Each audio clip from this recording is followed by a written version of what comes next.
what some of those challenges and maybe opportunities are. Welcome Mark Esper, who served as Secretary of Defense under President Trump, and he wrote about his experience in the book, A Sacred Oath, Memoirs of a Secretary of Defense During Extraordinary Times. Mr. Secretary, thank you so much for being back with us. Happy holidays. Let's start. We usually talk about Ukraine. Let's start over with Asia and China, because there have been some developments just in the last 48, 72 hours, actually, with some Chinese military operations around Taiwan. Yeah, look, I think we've been rightly focused on Ukraine over the past week, given President Zelensky's historic visit here to Washington and his speech before Congress. But a lot has been happening in Asia. We had, in the last few days, China flew 72 airplanes across the midline of the Taiwan Strait, threatening Taiwan once again. But you had other developments as well. Japan announced it would double its defense budget from 1% of GDP to 2% in the next 5 years. That's really big. And they also announced that they're going to acquire counter-strike capabilities. So think about hundreds of Tomahawk missiles. And this is a fundamental, again, change in how they understand and interpret their own constitution. So clearly they are gearing up for what's happening in Asia with the China threat. And at the same time here in the last 24, 36 hours, Taiwan announced that it would reverse its policy of a 4-month conscription for young Taiwanese men and increase it back to a year. And increase its training. And of course, we had in the appropriations bill, the $1.8 trillion appropriations bill, billions of dollars for Taiwan arms. So a lot happening in that part of the world. You know, in my memoir that you mentioned, David, I described Northeast Asia as the geostrategic flashpoint of the 21st century. And you just see things moving around right now that give you a lot of concern. And we didn't even talk about North Korea and South Korea. Well, and Mr. Secretary, I mean, you've actually done it. I've just read about it. My understanding is one of the best ways to avoid a war is to make sure you're prepared for it. And it really does raise the question, how prepared is Taiwan for increased pressure, at least, if not a war with China? Because certainly President Xi has not been very shy about saying he's willing to do that if necessary. Well, they're not prepared enough. I was in Taiwan last year, just before Speaker Pelosi's visit, and I met with President Tsai and her cabinet, and I outlined a number of things that I thought they needed to do, which included increasing dramatically their defense budget, adopting an asymmetric warfare defensive approach, increasing conscription for at least up to a year, and then stockpiling food and weapons, improving the training of the reserves, a number of things. They seem to be on that path. That's a good thing. Washington is doing similar things with providing arms and additional training. And now I think we need to get more of our allies, more of our Western allies on board to support Ukraine because look, China threatens the entire geopolitical order in terms of what it wants to see, how it wants to overturn international rules of the road. So it's important that we all stand firm and present a solid defense against Chinese aggression. Well, if you can, consistent with your other obligations, can you give us a peek into exactly how you plan, if you're Taiwan or the U.S. helping Taiwan, for a possible conflict with China? What kind of conflict are you preparing for? Is it an invasion? Is it basically an embargo where they put a fleet around the island and cut it off? What do you prepare for? Well, the worst case scenario is always a Chinese amphibious invasion of Taiwan, which is a very, very difficult operation. I don't believe the Chinese could really pull it off at this point in time. But the next thing, and in some ways more difficult, would be kind of what they did this past summer, where they had an air and missile embargo, if you will, or blockade of Taiwan, where they were shooting missiles into the waters or near the waters of Taiwan's major ports, and could pretty much shut down the country if they wanted to, which is why when I met with the Taiwanese last summer, we talked about the importance of stockpiling food and water and supplies and resources in case that happened. But look, again, I think it gets back to the Taiwanese people preparing their defenses. We all learned a lot from Ukraine's stalwart, courageous defense against Russia. And the lesson was a smaller country that's well-armed, that's willing to fight, and that can mobilize its people, can really beat back a tougher, bigger enemy. And that's exactly what Taiwan faces. And I think that's a lesson they learned. And I hope that's what Xi Jinping in Beijing has learned as well. Mr. Secretary, put in perspective from a military point of view, the significance of some of the export controls now on semiconductors for China. We have a tendency at Bloomberg to regard it as a commercial issue, which it certainly is. But as I understand it, it's also very profoundly a military issue, given the way armaments are prepared now. Microchips are so incredibly important. Oh, absolutely. Look, you look at our missiles, they will contain hundreds of semiconductors, hundreds of chips. And of course, many of them are the high-end chips that Taiwan, TSMC, and others produce. And so it's important that we have that supply intact, number one. And we learned that from COVID when I was at DOD in 2020 about the importance of intact, reliable supply chains. But also equally important, the flip side of the coin is making sure that China doesn't get access to those same type of high-end computer chips, semiconductors that will be instrumental in improving their military capabilities, their ability to operate in space, underwater, in cyberspace, et cetera. It's the same things that we're denying the Russians right now. So, look, I think the CHIPS Act was very important. It was supported by the previous administration and this administration. I think there are other things that we need to do as well, such as rare earth materials, strategic resources such as those, to make sure that we have safe, reliable supply chains that we can count on when times get tough. And finally, Mr. Secretary, let's turn to Ukraine, which we've talked about in the past. As you say, there was that dramatic speech from President Zelensky before the joint meeting of Congress.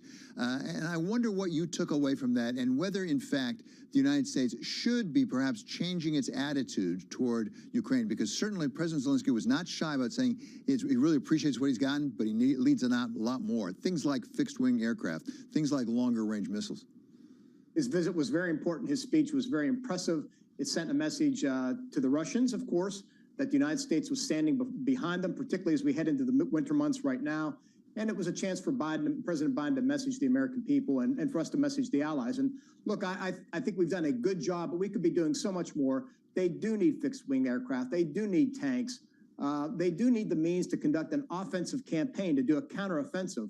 That's how you break a trench warfare type stalemate that we're kind of seeing now. That's at the operational level. At the strategic level, they need far more and greater air defenses. And look, the United States has done a lot, but we need our allies to do a whole lot more. Most of our allies have contributed less than $600 million or so in military aid. The United States, tens of billions of dollars.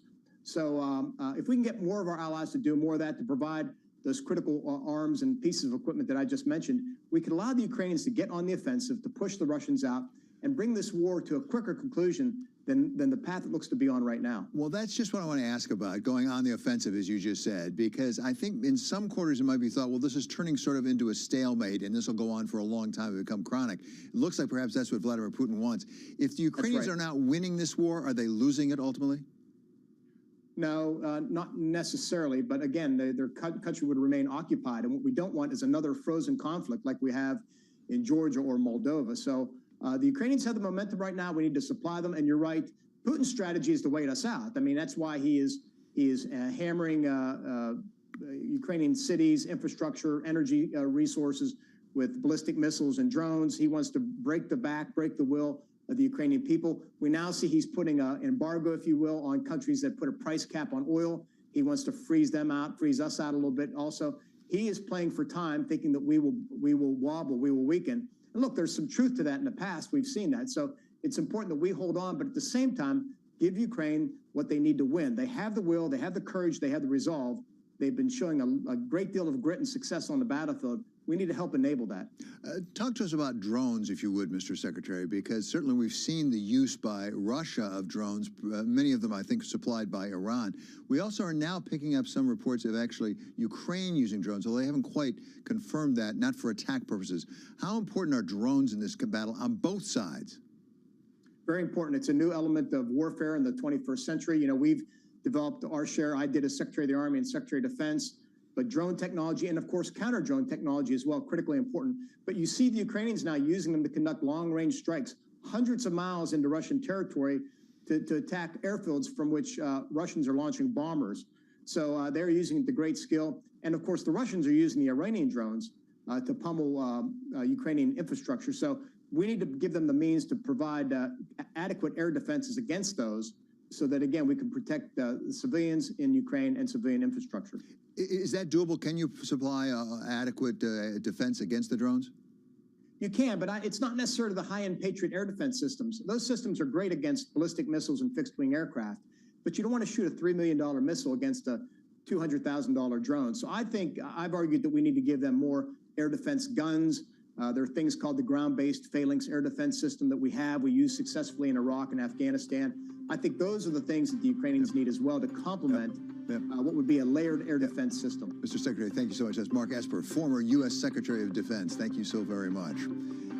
And coming up, this is Balance of Power on Bloomberg Television and on radio.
Imagine simply climbing a cable into space.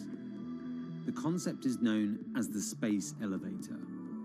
Not only could it significantly change how we leave planet Earth, but it could also completely transform humanity's relationship with space. And there are scientists who think we could have already built it. We have the material, we have the technology, we have the lasers, we have the climbers, we have all of it. If a private entity wants to build it, or a government, they can build it. It'll change society. We have no clue how colonizing into space, how really spreading out into space will really change our society over the next 50 to 200 years. It'll be completely different.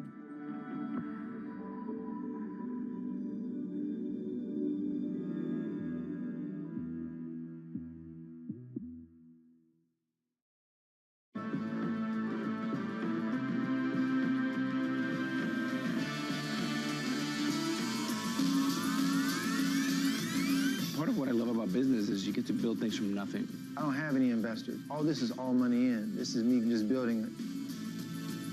It's pretty much full-service shadow banking with nobody in charge.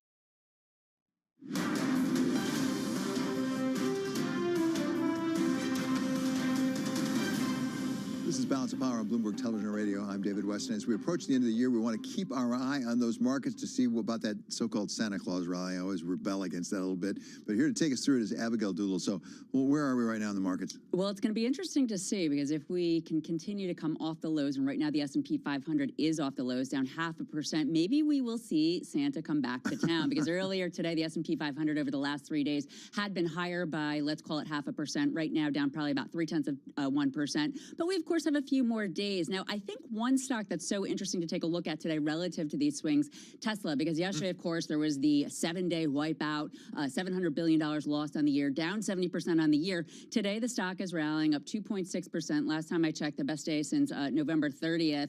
And, you know, the question is, has a bottom been put in? Technically, it's sort of interesting because it was the most oversold yesterday ever. But I think that's something that folks are overlooking, the fundamentals and the valuation. It's more attractive, I think, than folks are thinking.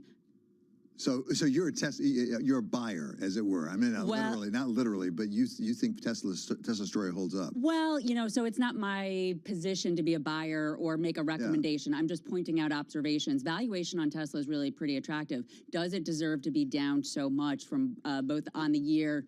Well, take us through the valuation. Why is it so attractive? Well, you know, because forward PE for next year, it's trading roughly 35 times. Top line growth of 59%. That represents $75 billion. 54% next year, 36% in 2023. So from a valuation perspective, the fact that you have top line growth so much above the PE, that's really attractive. And then the profit, you know, is growing huge, 216%. Now that's about $3.30. So from a tech standpoint, if you compare this to Apple, Apple is trading 20 times single-digit growth. You can make the case it's more expensive or Apple's more expensive than Tesla in some ways. And then take a look at car companies. It's very attractive on its car company metrics. But what anticipation is there built into those numbers of future growth and volume? And are those numbers good? How reliable are they? Well, you know, that's a great question. And that's where you really would need to bring in a car analyst who is building out those models. Now, one piece of this, of course, is China. 25% of their business is China. Yesterday, there was a Reuters report. I don't think it's been confirmed or denied that they were going to be slowing manufacturing in China. And we've also even heard CEO Elon Musk talk about the fact that there are storms out there. It's a difficult economy. They are creating incentives for folks to buy these cars. So yes, that could be at risk. But so say 60% top line growth for this year, 54% next year. It would have to be a horrible hurricane for that to go down to, say, 30% growth. I mean, it seems like there's a lot of room in those numbers. Now, could that happen if there's a very bad recession? Absolutely. This is a need to have. It's a want to have, not a need to have. But I'm just saying, looking at this model right now relative to some of the other models on just pure tech companies, this stands out as a buy. Well, listen, I don't have a position one way or the other on Tesla. Me neither. But it does strike me not a recommendation. When you're talking about price equity ratios and things like that, right now, many analysts are saying overall in the equity market, that's going to be one of the big surprises to the downside. upside in 2023, that we haven't taken the earnings down far enough yet because of inflation and demand issues. Is Tesla an exception to that, or could it be vulnerable as well? Well, it could certainly be vulnerable, and it's an interesting point that you make, because the S&P 500 right now trading 18 times, which historically is a little bit rich relative to where it could be, given the fact that there is the recession possibility. But you have to remember, the world's second largest economy is coming back online. Maybe that could certainly help. On the other hand, that could create the inflation. We're going into another year of so much uncertainty. But you got through all that without mentioning Twitter. Well, you know, I think that's so. You know, I think the most interesting point about Tesla right now is you used to talk about the massive valuation premium on Tesla, that it was the Elon Musk factor. Yeah. I think we're now looking at Tesla without that premium. We're just looking at it as an EV car company. That might actually be a good thing, because now you could have some big investors come in and look at this company. Now, of course, there is the headwind or the risk around Twitter. Obviously, some work has to be done there in terms of a CEO and maybe less headlines. But you know what? A couple months ago, Elon Musk was a hero. Now he's a villain. He could be a hero in a couple months again. And maybe he'll have, you know, some more tailwinds instead of the headwinds that they're all facing right now. The one sure thing is it'll be a good story. It'll be a good story no either way. And happens. at some point, I'm going to get into a Tesla. I still have never been in a Tesla. We'll get you in a Tesla. Okay. We'll get that done. Okay, Abigail Doolittle, thank you so much for that report on the markets and on Tesla. SEC Chair Gary Gensler has set out some ambitious regulatory agendas for the SEC, and through much of it, though much of it has not yet been realized, it has come some in the industry concerned that he may be going too far. Earlier this month, we talked with the president and CEO of the Managed Funds Association, Brian Corbett, about why his members are worried. Well, right now, the industry is facing a historical amount of rulemaking from the SEC that's complicating the market situation. So far, Chair Gensler has put out a very aggressive rulemaking agenda of over 18 rules that affect all elements of an asset manager's business. It affects their ability to build their book, how they negotiate with their LPs and investors, and lastly, their day-to-day operations. And when you step back and look at all of this activity, what we're concerned about are how do all of these new rules, over 18 of them to date, more coming, how do they work together? What are the unintended consequences? And as you're raising, you know, what are the concerns that these rules raise in a very volatile market environment? So let's talk about those rules. First of all, are they actually going to see the light of day? Because the SEC chair has been talking about these rules for a long time. We've had him on actually and said, where are they? You predict they're going to be here. They don't seem to be coming down the pike. Are we actually going to see them or some version of them? I think we will. I think there's a defined process for putting out rules for comment and then soliciting comment and coming out with a final rule. I think Chair Gensler has made it clear that he's going to proceed with his agenda. Even with the change in Congress and the House, I still think he will proceed with his schedule. Well, I was going to ask exactly that question. With Republicans in the majority, with oversight responsibility up on Capitol Hill, you've spent time up there. You know the way it works. Is that going to at least slow him down, if not stop him, on at least some of these regulations? So to date, we have seen a bipartisan effort by Republicans and Democrats from House and Senate to encourage him to slow down, think about the unintended consequences, really understand the rules, how they work together, and what they mean for markets. And I would expect with the new House majority being Republican that those oversight actions will continue, if not accelerate. While Congress has tools that could slow him down, I do think ultimately he will move forward with the final version of many of these rules. So, Brian, you said that these proposed rules are exacerbating the situation in the marketplace. To some extent, people think that they're being proposed to address some of the problems with the marketplace. And let's talk specifically about transparency. As I understand it, going back to 1933, 1934, the theory about securities regulation is transparency, so the investor knows what they have.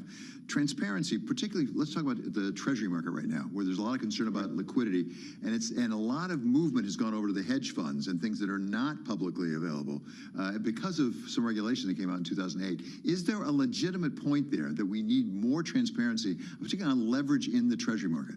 So first off, a lot of information about hedge funds and other market participants is widely available, and it is collected by the regulators.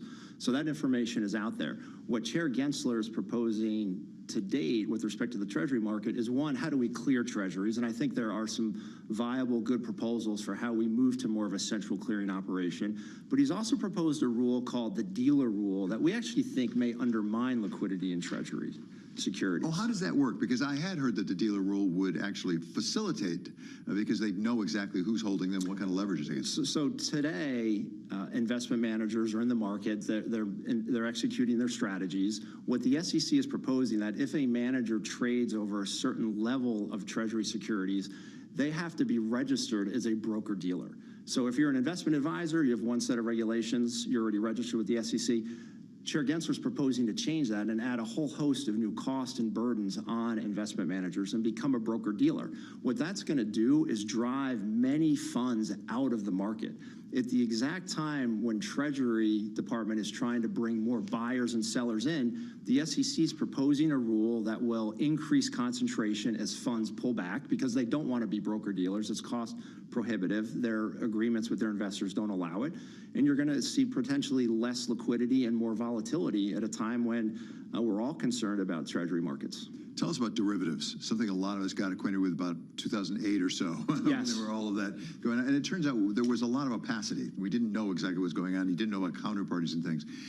There's a report actually on the Bloomberg today that the BIS, Bank for International Settlements, is talking about a $65 trillion wall of opaque derivatives globally now we're talking about. We're not talking about the United States.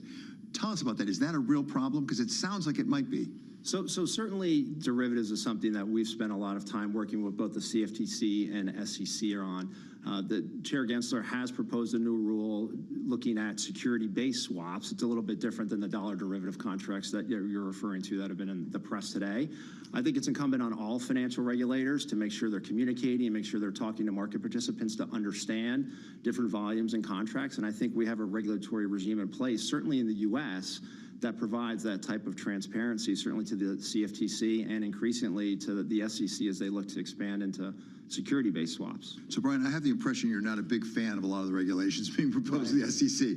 Are there any that you think, at least in a proper form, would be constructive? Is there work to be done that would be constructive? Well, I think the industry supports disclosure, and we have long supported disclosure-based regimes. Where we think the SEC is crossing the line, and frankly, they don't have statutory authority to do many things, is to ban certain practices.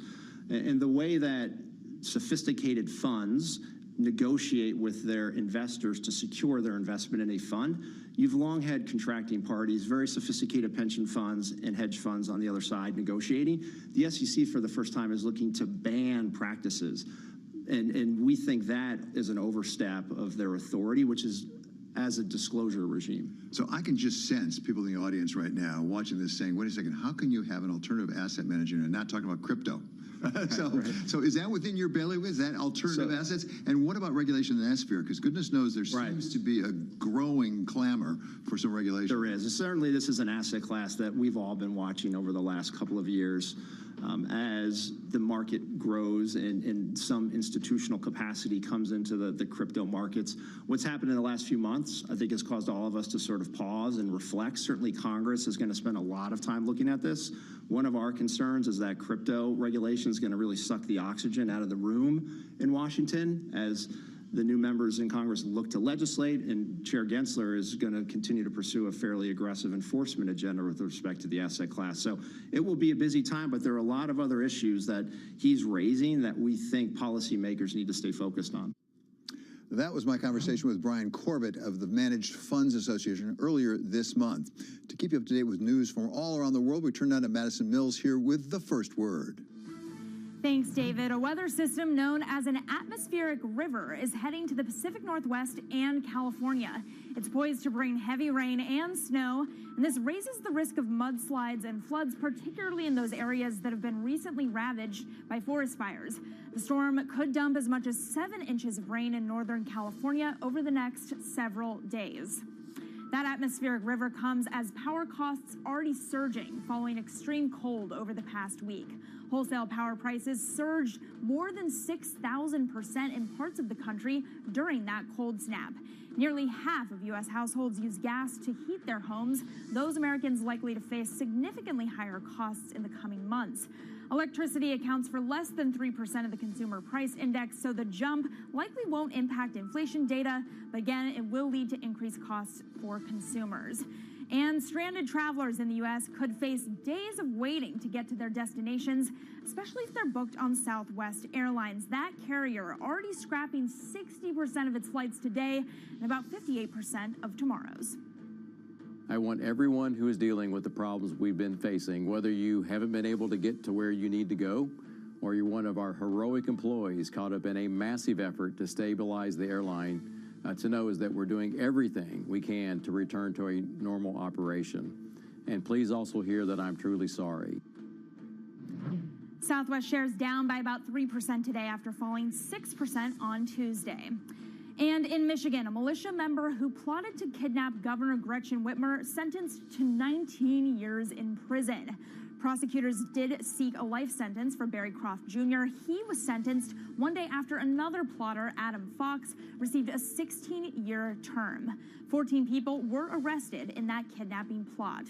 Global news 24 hours a day on air and on Bloomberg Quick Take, powered by more than 2,700 journalists and analysts in more than 120 countries. I'm Madison Mills. David? Thank you so much, Madison. Coming up, we're going to check in on a real estate market reeling from higher interest rates with George Ratu. He's from Realtor.com. That's coming up next on Balance of Power on Bloomberg Television and on radio.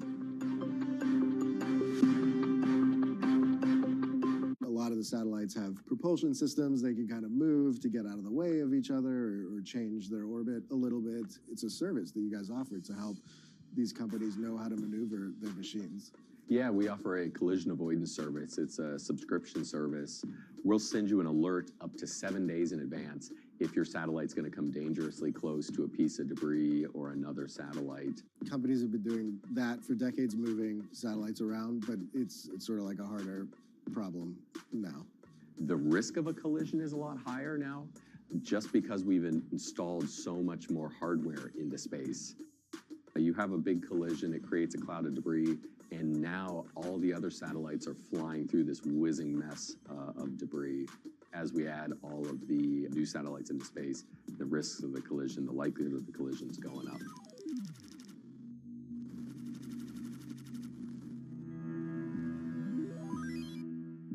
So you've got to explain this one to me.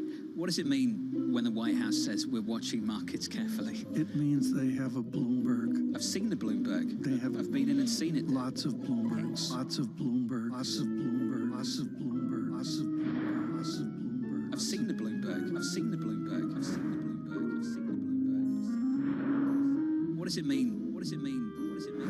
What does it mean? What does it mean? It means they have a Bloomberg.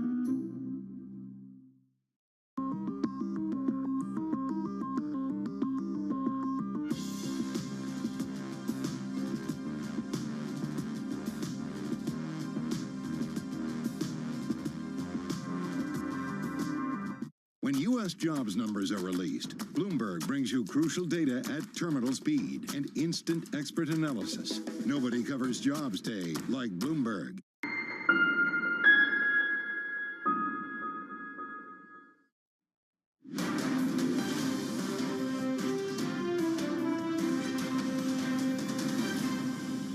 This is Balance of Power on Bloomberg Television and Radio. I'm David West, and as we turn into the new year, we want to keep our eye firmly on the economy, where it is headed.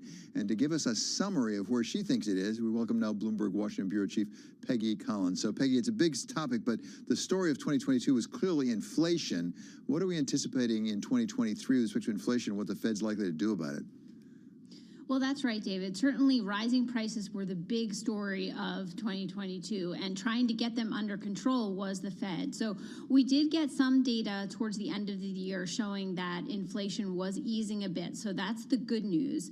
The bad news is that Americans are still feeling the rising prices in their wallets when it comes to basic things like food and gas and energy prices. And one of the other things to really look out for going into the new year are rental prices as well. That has certainly been one of the things that people have been feeling a lot in many different parts of the U.S. economy. So I think how the consumer holds up under these rising prices and the fact that many people have eaten away some of those pandemic savings will be a big part of the story in 2023. Well, if the Fed's job was to try to get inflation down, I guess they're succeeding when it comes to housing. Isn't that right? Because that seems to be, some people say it's even in a recession at this point. We got some pending house sales numbers out today, which were not very encouraging, at least as I read them. That's right. Certainly a very low reading there on pending home sales this morning, as you said, David. And that is one of the things that the Fed was trying to do, was take some of the heat out of the housing market. We saw a lot of homes go for sale during the pandemic, a lot of refinancing. And when the Fed jacked up rates in 2022, certainly people saw, rates on mortgages go from lows of 2 and 3% to highs of 6 and 7%. So that jump was incredible and certainly took a lot of the heat out of the market. Where we go from here in 2023, though, it still remains to be seen. As I mentioned, it's not only home sales that we have to look at, but also what Americans are paying in rents, because rent is a big part of the inflation data that we've been seeing all this year. Yeah, the one question I have, I don't know if you know the answer, Peggy, even, is how much of a lag is there on these numbers? Certainly, there's at least a month lag there in terms of when we're seeing the figures for November would be in December and likewise in January. So at least there, but there's also data that's flowing in on the state level that's got even more of a lag there. And then even if you drill down even further into the metro level. So I think it's hard to grasp, some of the microcosms here, but overall, the story of 2022 was that Americans saw prices rise and the Fed is trying to take some of that out of the market, and that we're seeing some signs that there could be some success happening there. Peggy, thank you so much. It's really good of you to be with us. That's our Bloomberg Washington Bureau Chief, Peggy Collins. Now we're going to turn to somebody who knows the housing market specifically inside and out. He's George Ratu. He's senior economist at Realtor.com. George, welcome. It's good to have you here. Give us your sense. First of all, start with the numbers today. Do you read much into these pending home sales? David, pending numbers really tell us that the housing market is firmly into a winter freeze. As you and Peggy chatted, we've seen mortgage rates really crimp buyer purchasing power. In fact, today's mortgage rates, a buyer of a medium-priced home is looking at about $700 to $800 more than last year when prices were already rising. So in terms of transactions, both existing home sales as well as contract signings have been declining for most of this year. In fact, even on the new home side, we've seen declines, with the exception of the last 2 months when we saw some volatility, particularly with rates retreating. It's obvious that for a lot of buyers, the combination of a newer home with a home warranty and very likely a developer or construction company feeling the pressure on operating expenses, thereby giving them probably a better deal, saw sales tick up a bit. But by and large, homeowners have pulled back from the market. We're monitoring data on a weekly basis at Realtor.com, and we've seen new listings pull back from late summer all the way into December, a clear signal that even homeowners who might otherwise move are taking a reprieve and stepping back from the market, really waiting for next spring to get a better read on the economy as well as where mortgage rates are likely to settle. Are prices coming down, housing prices coming down? I think I saw Case-Shiller, it has like 4 months in a row, didn't it? Indeed, whether it's Case-Shiller, whether it's some of the other numbers like FHFA and NAR, Realtor.com, we track listing prices. We have seen prices firmly decline from their summer peak. June marked the peak of the summer record high. They've pulled back. The trouble is that they've shot so high in the last 2 years that compared to a year ago, they are still up year over year. The good news in a way for buyers is that growth has now moderated into the single digits.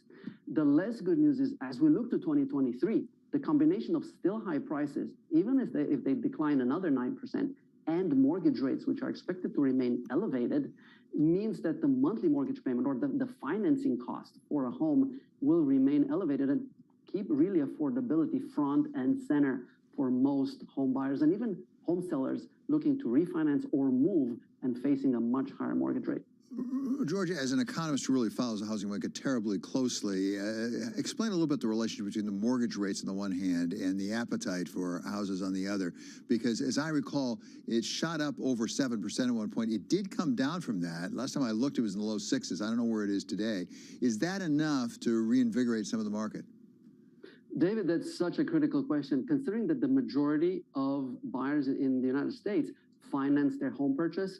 Interest rates are the critical link in the transaction.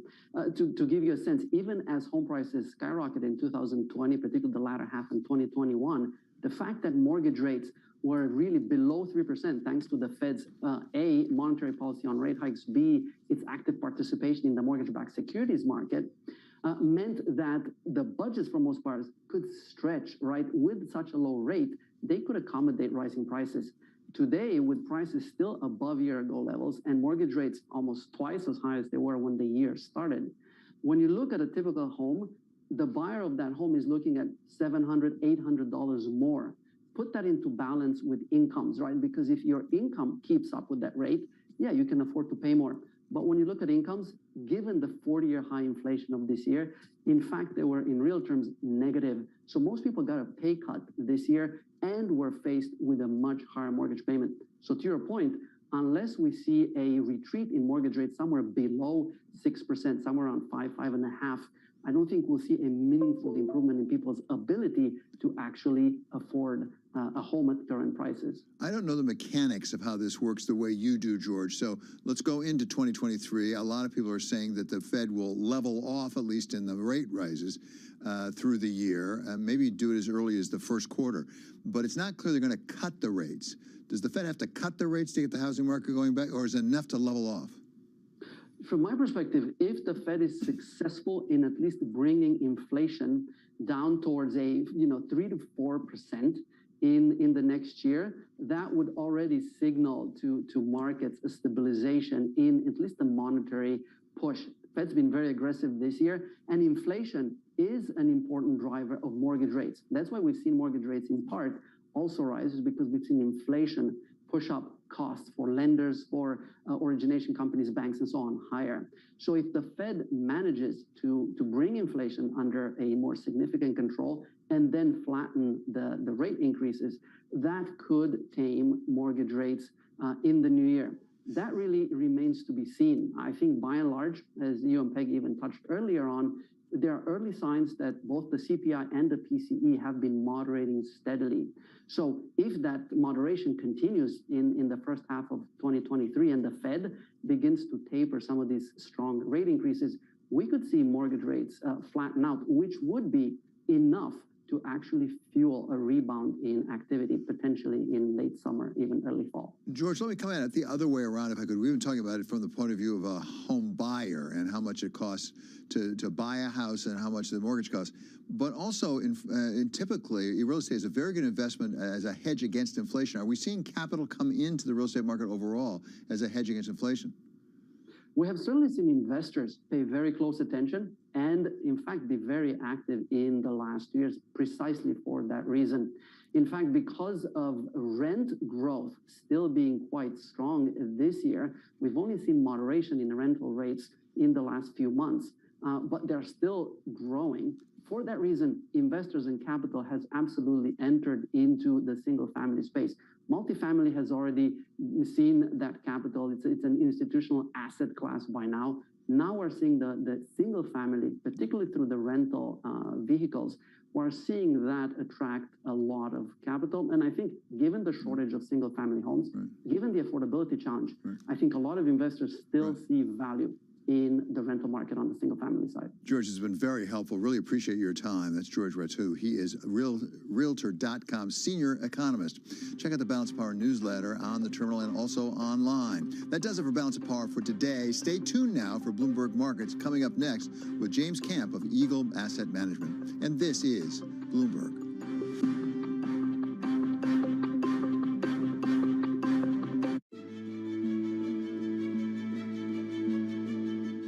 What do you say to the cynics that say, look, it's all nice and fine, but a lot of it is greenwashing, and you're not a good company, you're just a less toxic company than some of the other oil majors?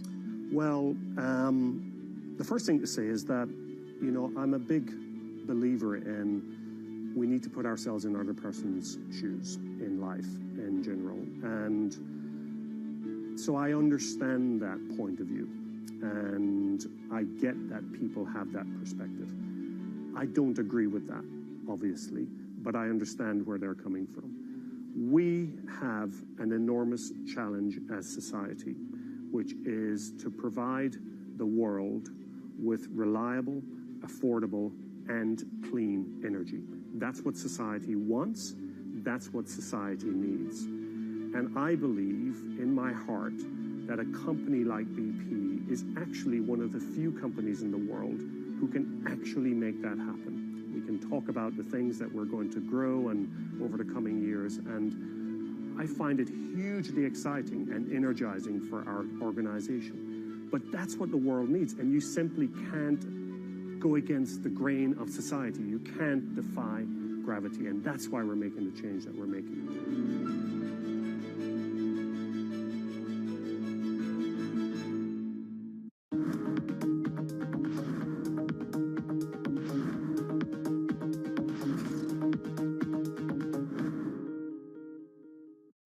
There's more activity in the fusion world than ever, and not just in government research labs.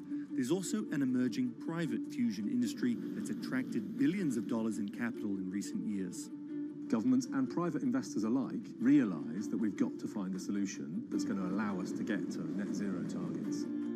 This is one of the hardest but most rewarding problems that humanity could work on. Ultimately, we all want the same thing. We want someone to put electricity on the grid from a fusion power station as quickly as possible. Frankly, the scale of the challenge, 3,000 gigawatts of fossil fuel to replace, there's not many things that can do that. In fact, there may only be fusion that can really do that. And while many in the scientific community predict fusion power will take decades, some in the private fusion space believe we'll get there in just a few years, as soon as the 2030s.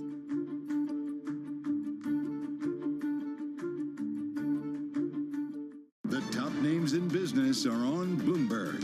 I think you have to assume that we have some bumpy times ahead, and you have to be a little bit more cautious with your financial resources, with your sizing and the footprint of the organization. So what can you do near term? Test to make sure you see at the margin you can move things around, manage your expenses very carefully and invest in efficiency and effectiveness, but also continue to spend money where you have competitive advantage. Nobody covers business like Bloomberg, your global business authority.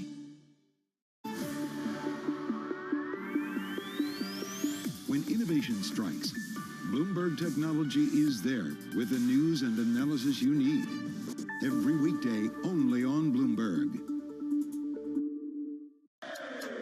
This is Bloomberg Daybreak with Lee. On Bloomberg Radio. Welcome to Daybreak Australia. This is Countdown to the Close. Welcome to Bloomberg Crypto.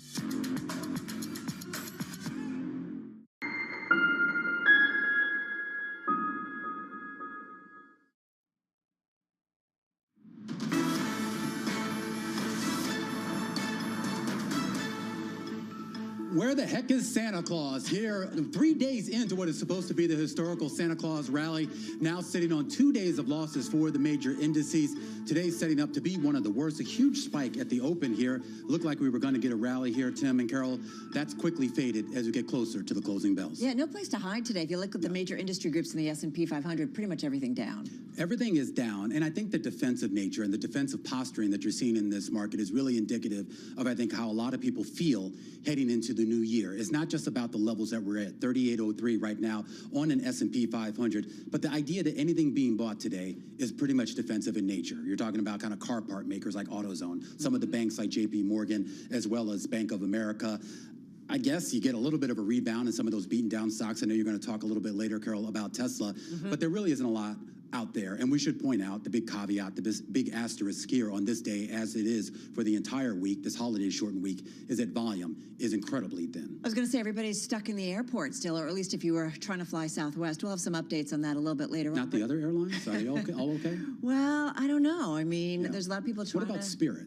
I don't know. Did they make you stand on that? I don't know. I've never flown Spirit. Kind of hold like you're on a train in a subway? You know, I think there's also just a real lack of information to trade on right now. You know, it speaks to the low volume, but also a lack of economic data that we're getting and people kind of sitting back and waiting to see what happens in the new year. I mean, it's not too early to talk about bank earnings, which we get, you know, in the first half of January. Yeah, get a Fed meeting in January too, late in the month. Yep. Oh, wow. Oh, gosh, there we are, back to the Fed. Well, of course, we know the Fed dominated the headlines all in 2022, and so, of course, did China. With China, it was about the lockdowns, and now it's about the reopenings. Are we reopening? That's a big story of the day, and it's going to be a big story in 2023. Well, what's interesting is, and we've got a great story on the Bloomberg, it's among our most read, and that has to do with that China reopening. It's going to be a little bit slow going, certainly in the early part of next year, right, guys? And I mean, they've got to have an outbreak in cases as they roll back all of those COVID zero restrictions. And right? 37 million people in one day testing positive. That's according to the government. I'm getting flashbacks of 2020 here, when with the idea of countries around the world testing incoming flights of people from China. And I'm wondering wondering, to what extent does this actually matter at this point if every country has essentially eased its curbs, China being the last one? We're going to talk a lot about that, as well as some of the potential inflationary effects of that reopening worldwide. Meanwhile, back here in the U.S., we did get some economic data. It was on pending home sales. And guess what, guys? They were bad. Yeah, on a year-over-year basis, they were down 39%. If you want to go month over month, it really wasn't any better, down 4%. Second lowest level on record. So this is not good. This is not new either, although there's got to be some perspective. We talked about home prices also falling yesterday. But again, if you compare them to like pre-pandemic and some other levels, they're still kind of at high prices. But nonetheless, the trend lines, right? This is what we're seeing, and this has got to be what the Fed is noting as well, is where the trend lines are going. Even the pace of increases slowing. Yeah, to be expected with mortgage rates going up and people feeling stretched with interest rates going up and budgets being strained with inflation. But at the same time, we talked to Pierre DeBoss from Romer DeBoss yesterday. Look, he's bullish on the market shifting in the next 6 months. Well, we'll see. A lot of people waiting on the rebound in the housing market. A lot of people also waiting for that rebound in crypto. I don't think we're going to get it today. Interesting story on the wire today, Tim, about Solana and Sam Bankman-Fried and a loan that Alameda, which I thought he ran, made to him. And then he used that to buy Robinhood shares. Exactly, shares. Yeah. About an 8% stake. And it's being battled out in the courts over who actually, is responsible or gets this money. And that's being, battled out in court right now. I think the interesting thing is when do we stop calling this a crypto winter and really referring to this as a fundamental shift in the way that investors are thinking about cryptocurrency? I mean, we saw this fundamental shift with the contagion and the fallout of FTX, and even before that with the fallout of 3 Hours Capital. I wonder what 2023 has in store. Investors just given up on it. Or is it just shakeout, right? Like think about the early days of the internet. There's a lot of things that were coming at us in the early days. A lot of them are not here today. So maybe crypto, just a lot of growth and then kind of the weaker points falling out. We're getting some clarity. We also would like some regulatory oversight. I think investors are all in on that. All right, a lot to cover on this show as we look back to 2022 and look ahead to 2023 and S&P 500 down, at least on this day, by about 0.7%. The broader macro story and, of course, the Fed story still in everyone's view right now. Pleased to say joining us to talk about that and so much more is James Camp, Managing Director, Strategic Income over at Eagle Asset Management. And, James, I want to go back maybe about a year or so when Jay Powell first started jawboning this market, basically saying when 2022 comes, we're going to be raising rates and we're probably going to do it at every single meeting. And, of course, he made good on that bet. It was a market that I think for much of the year was kind of in disbelief, or at least they wanted to push back on that. Do you think they're going to have the capacity or the will to push back on the narrative that now exists for 2023 and a 5.1% terminal rate? I think you're exactly right. I think that's precisely where Jay Powell got himself in the quandary. Every time he spoke, the market rallied. And that's precisely what the Fed did not want. They did not want financial conditions easing in the face of a tightening. I think the market's finally getting it. I think the action into year end is a recognition that this is going to be a higher terminal rate and it's likely to stick around for a while. It's offered up a lot of really good income opportunities for income investors, both in equities and fixed income. But I think the markets have finally gotten the point that the Fed is not the Fed of yesteryear, that inflation is real, that it's job 1, 2, and 3 of the Fed. And they are doggedly determined to get the inflation data under control. So this is a reckoning. This is a regime shift, and we're living it. All right, James. So, and I mentioned Fed. I thought it was late January. It's actually February 1st, our first Fed meeting of 2023. Having said that, James, when does the market start to look ahead? Or should we not even be talking about that as investors? I don't think yet, Carol. I think what the Fed has to do is get the Fed funds rate above the inflation rate. That's historically where they've considered themselves tight, if you will. And as you've all talked about on the program, inflation is coming down. We are getting PCE lower. We'll probably get a 4-handle type number mid-year 2023, in which case the Fed can say, okay, we're above the inflation rate. We can kind of put it on a steady path from there. But I think the idea that the Fed will pivot in the face of either rising unemployment or financial markets correcting as they have in 2022 is not the Fed that we're living with now. That's the Fed of the post-financial crisis, and the market, I think, needs to really digest this is a regime shift. James, what's priced into the S&P 500 right now in terms of a recession? How deep, how shallow, and how much further does the S&P have to go if a recession is not fully priced in? I think it probably comes down another 10%, and I'm basing that on forward earnings of around $200, maybe $210. We will have an earnings recession. Companies cannot continue to push price in the face of lower unit volumes. In other words, the earnings growth that we have seen has been top line, but it hasn't been volume upticks. We're seeing a rotation, a big rotation in consumption from the stay-at-home trade, if you will, to the travel, as was mentioned at the top of the hour. Glad to be here already in sunny Florida. But I do think there's a rotation in the stock of consumption, and I do think that the earnings recession at least is going to be pretty deep. So I look for another 10%, in which case we're going to get pretty constructive on stocks. We're waiting for that opportunity. I want to talk a little bit here, James, about some of the signals that we might be getting out of certain asset classes with regards to economic conditions and market sentiment, particularly when it comes to the corporate credit market. There seems to be this belief that because we didn't really see the spread widening and the spread destruction that I think a lot of people thought would happen this year, that maybe gives us an all clear, that the worst is behind us. It doesn't necessarily mean the best is ahead of us, but that the worst is behind us. Do you buy into that? Not quite. I think there's a big tearing in corporate credit. If you look at the structure of the market, 53% of all investment grade debt is triple B. And the majority of the high yield debt is double B. A lot of that migration is going up and down sort of underneath the surface.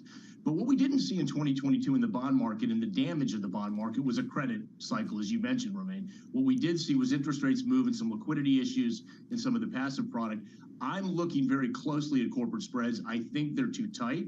I think corporate spreads will widen as we start the year and the recession sort of comes into the front view of markets. But I don't think we have widespread default. And I think that's the difference. Corporate balance sheets, by and large, are pretty healthy. They've used the largesse of the Fed and low interest rates and the willingness of people to loan companies money at very, very low interest rates to really shore things up.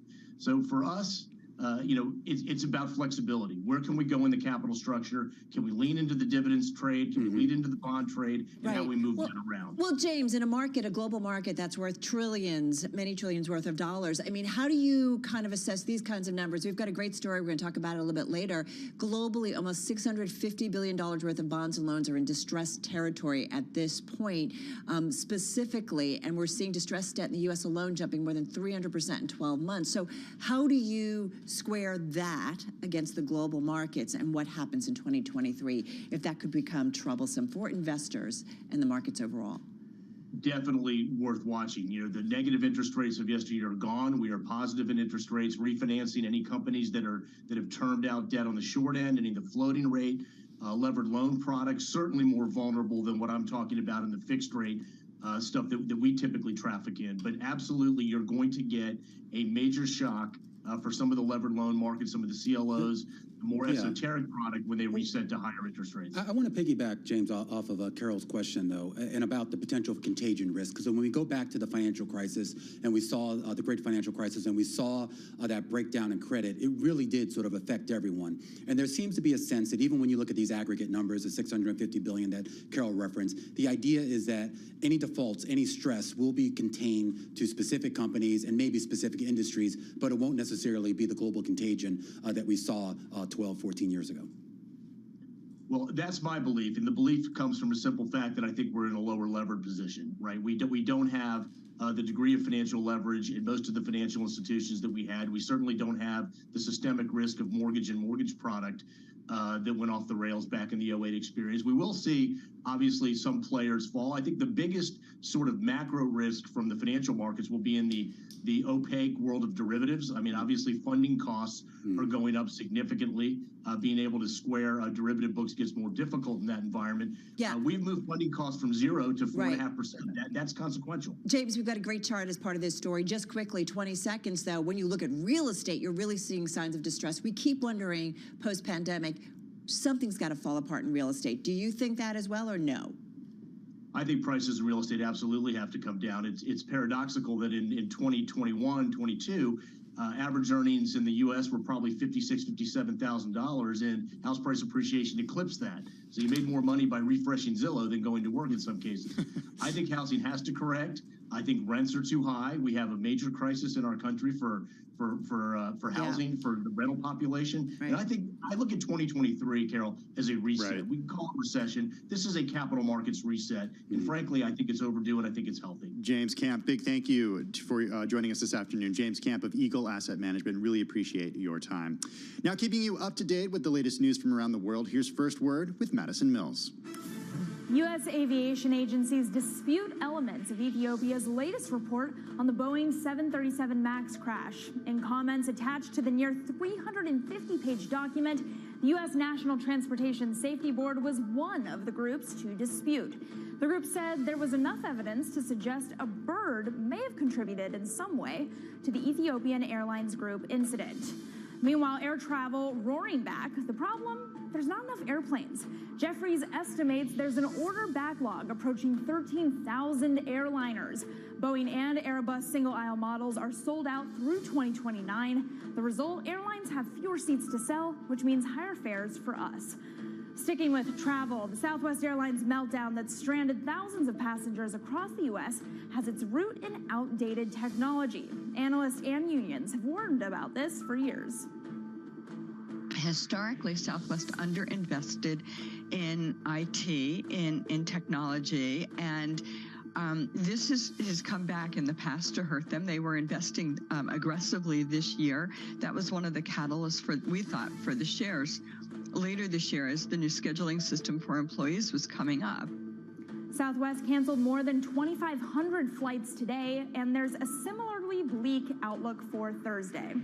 Global news 24 hours a day on air and on Bloomberg Quick Take, powered by more than 2,700 journalists and analysts in more than 120 countries. I'm Madison Mills. This is Bloomberg. It is indeed. All right, Maddie, thank you so much. Coming up, how heavy rain is triggering flooding and mudslides on the West Coast. We're going to dig into that.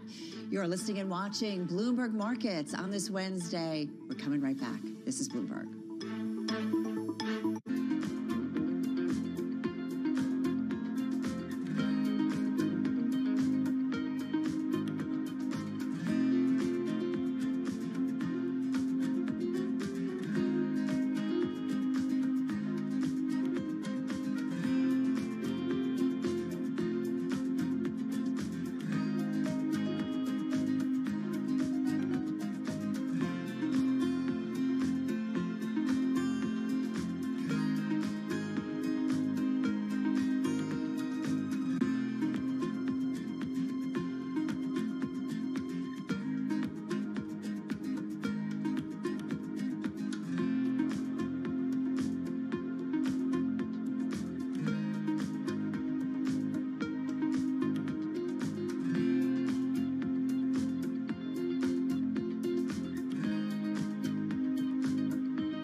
The world like Bloomberg. My team thinks 2023 we avoid a recession. I'm a little more skeptical about that. China and the U.S. both do not want to see nuclear force on the European continent. The regulators here in the Bahamas are ongoing with their investigation into FTX. With unmatched reach and resources from more than 120 countries, the moment news breaks, 24 hours a day.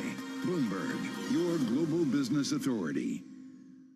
You will shed light on dark matter. You will make aging optional. Because when you subscribe to Bloomberg, you won't just get news. You will get insight into limitless possibilities. Before you change the world, Bloomberg.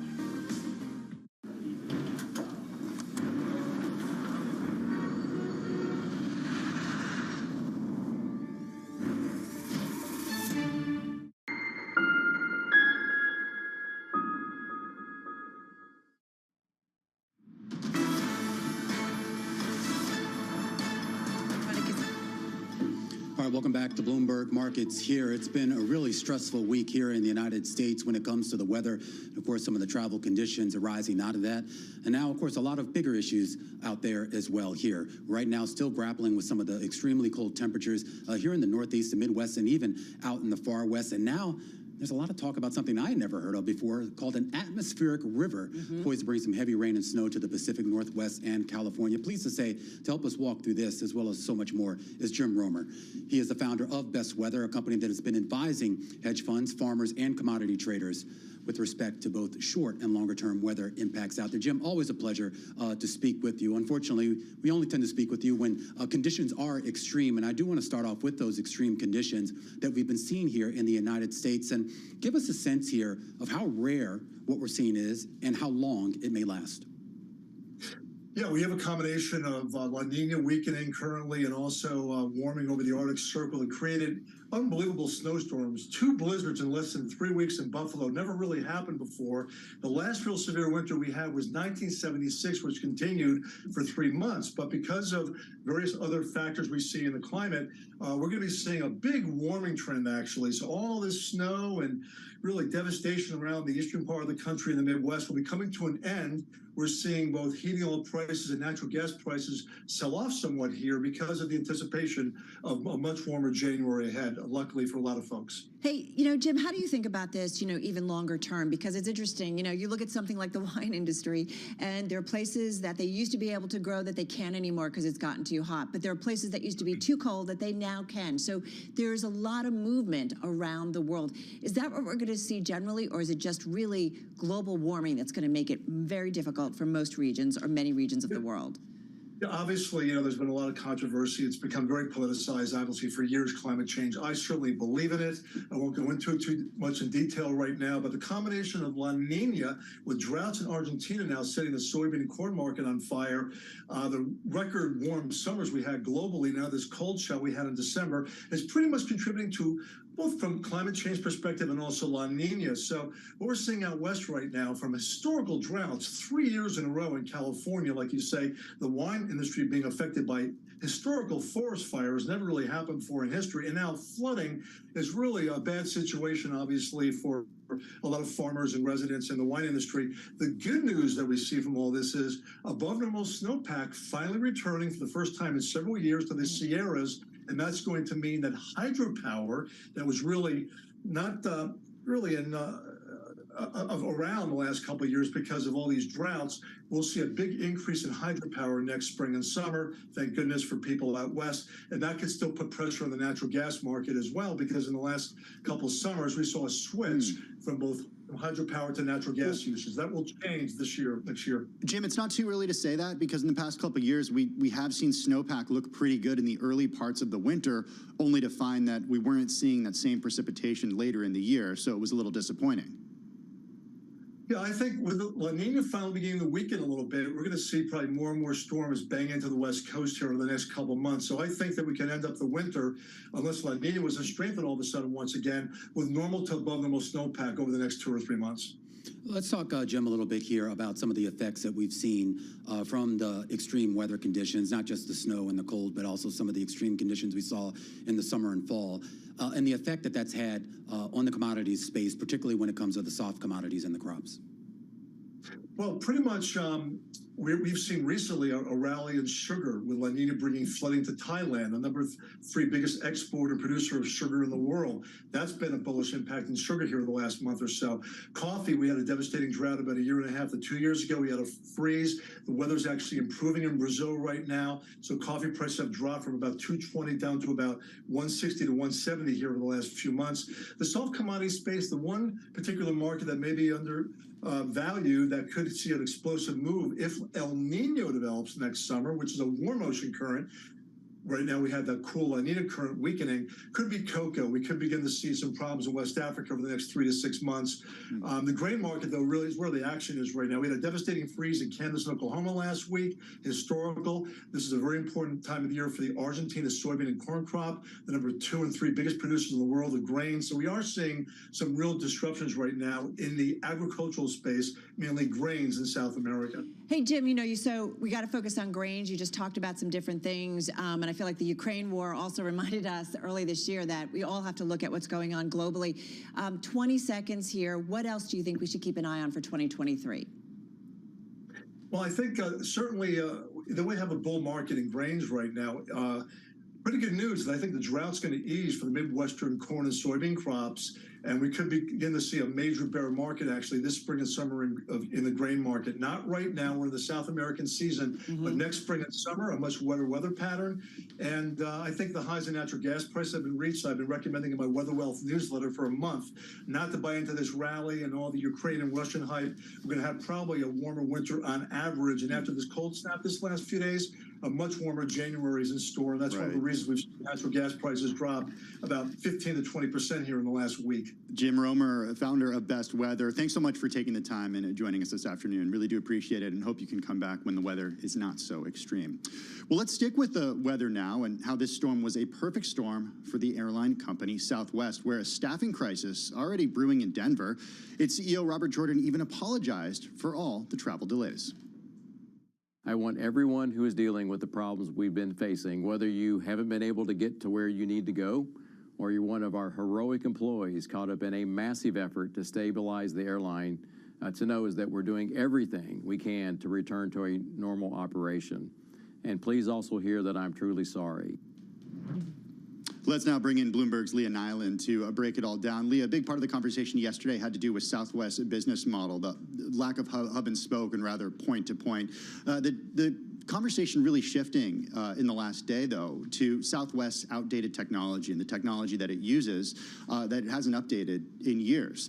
Where are we today with understanding why Southwest is so affected by this, whereas, you know, the other airlines have almost fully recovered? Yeah, a lot of the other airlines have fully recovered, but Southwest is still having a lot of problems. They have cancellation rates in the 60s today. They've already announced that they're going to have about a 58% cancellation rate for tomorrow. So this is still an ongoing problem. One of the biggest difficulties is getting crews to where they need to be. They have this outdated technology system where the crews literally need to call in and it will tell them where they're supposed to go next. And it has been crashing. Some of these pilots had been reporting that they were on hold for hours on end trying to figure out where they were supposed to go. And Pete Buttigieg, who's the Department of Transportation Secretary, has actually been talking to the union, who was conveying that a lot of these pilots and flight attendants are also stranded in places, sort of unable to get in touch with the company and figure out where to go. Yeah, shares of Southwest down almost 10% in the last 2 days alone. Leah, you know, I think about JetBlue and some of the problems in the past that we've seen over the last decade or so. Consumer Bill of Rights we got as a result of Passenger Bill of Rights. Is there something more that comes out of it for passengers?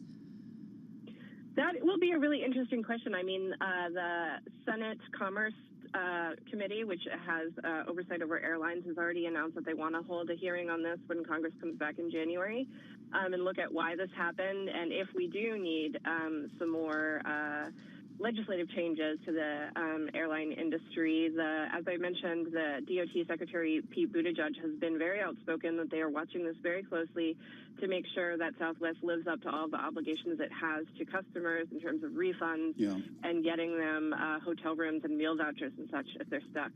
All right. Well, this is obviously something that, you know, anytime Congress gets involved, you definitely got to be careful. Not a great first year here for Jordan at the helm of Southwest. Another apology here, and hopefully some of those travelers can find their way home. Our thanks to Leah Nyland of Bloomberg News, giving us an update on that story, which still continues. And we turn back, of course, to probably the biggest story that we've had of the year, and that involves the COVID-0 restrictions in China and what are now being a relaxation of those conditions. But a lot of concerns right now here about some of the fits and starts in trying to reopen an economy, the world's second largest economy, and of course the biggest consumer of so many of our commodities out there, whether it's agriculture products or metals. We're going to talk about that coming up in just a bit, the effect that China has on the rest of the world. This is Bloomberg.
about what they call black soot, caused by the manufacturing and consumption of these fuel products in the illegal refineries.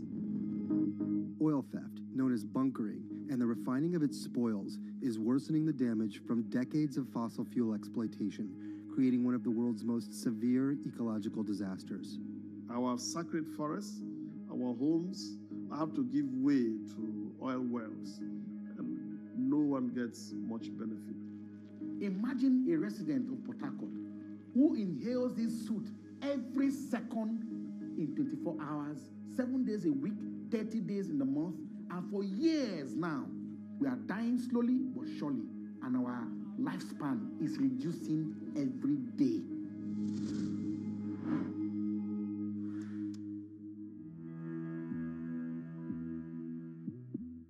Lots happening on Wall Street. I'm quite encouraged. The center is holding. Need to catch up? This is Bloomberg Wall Street Week. I'm David Weston. We've got the information and insights A lot of these areas still have very, very good valuations. from businesses most influential and instrumental. It's knocking it out of the ballpark. Now's not a great time to be speculative. It's time for a pivot. We're talking about a significant hit to our standard of living. Bloomberg Wall Street Week, live Friday with replays all weekend on Bloomberg Television and Radio.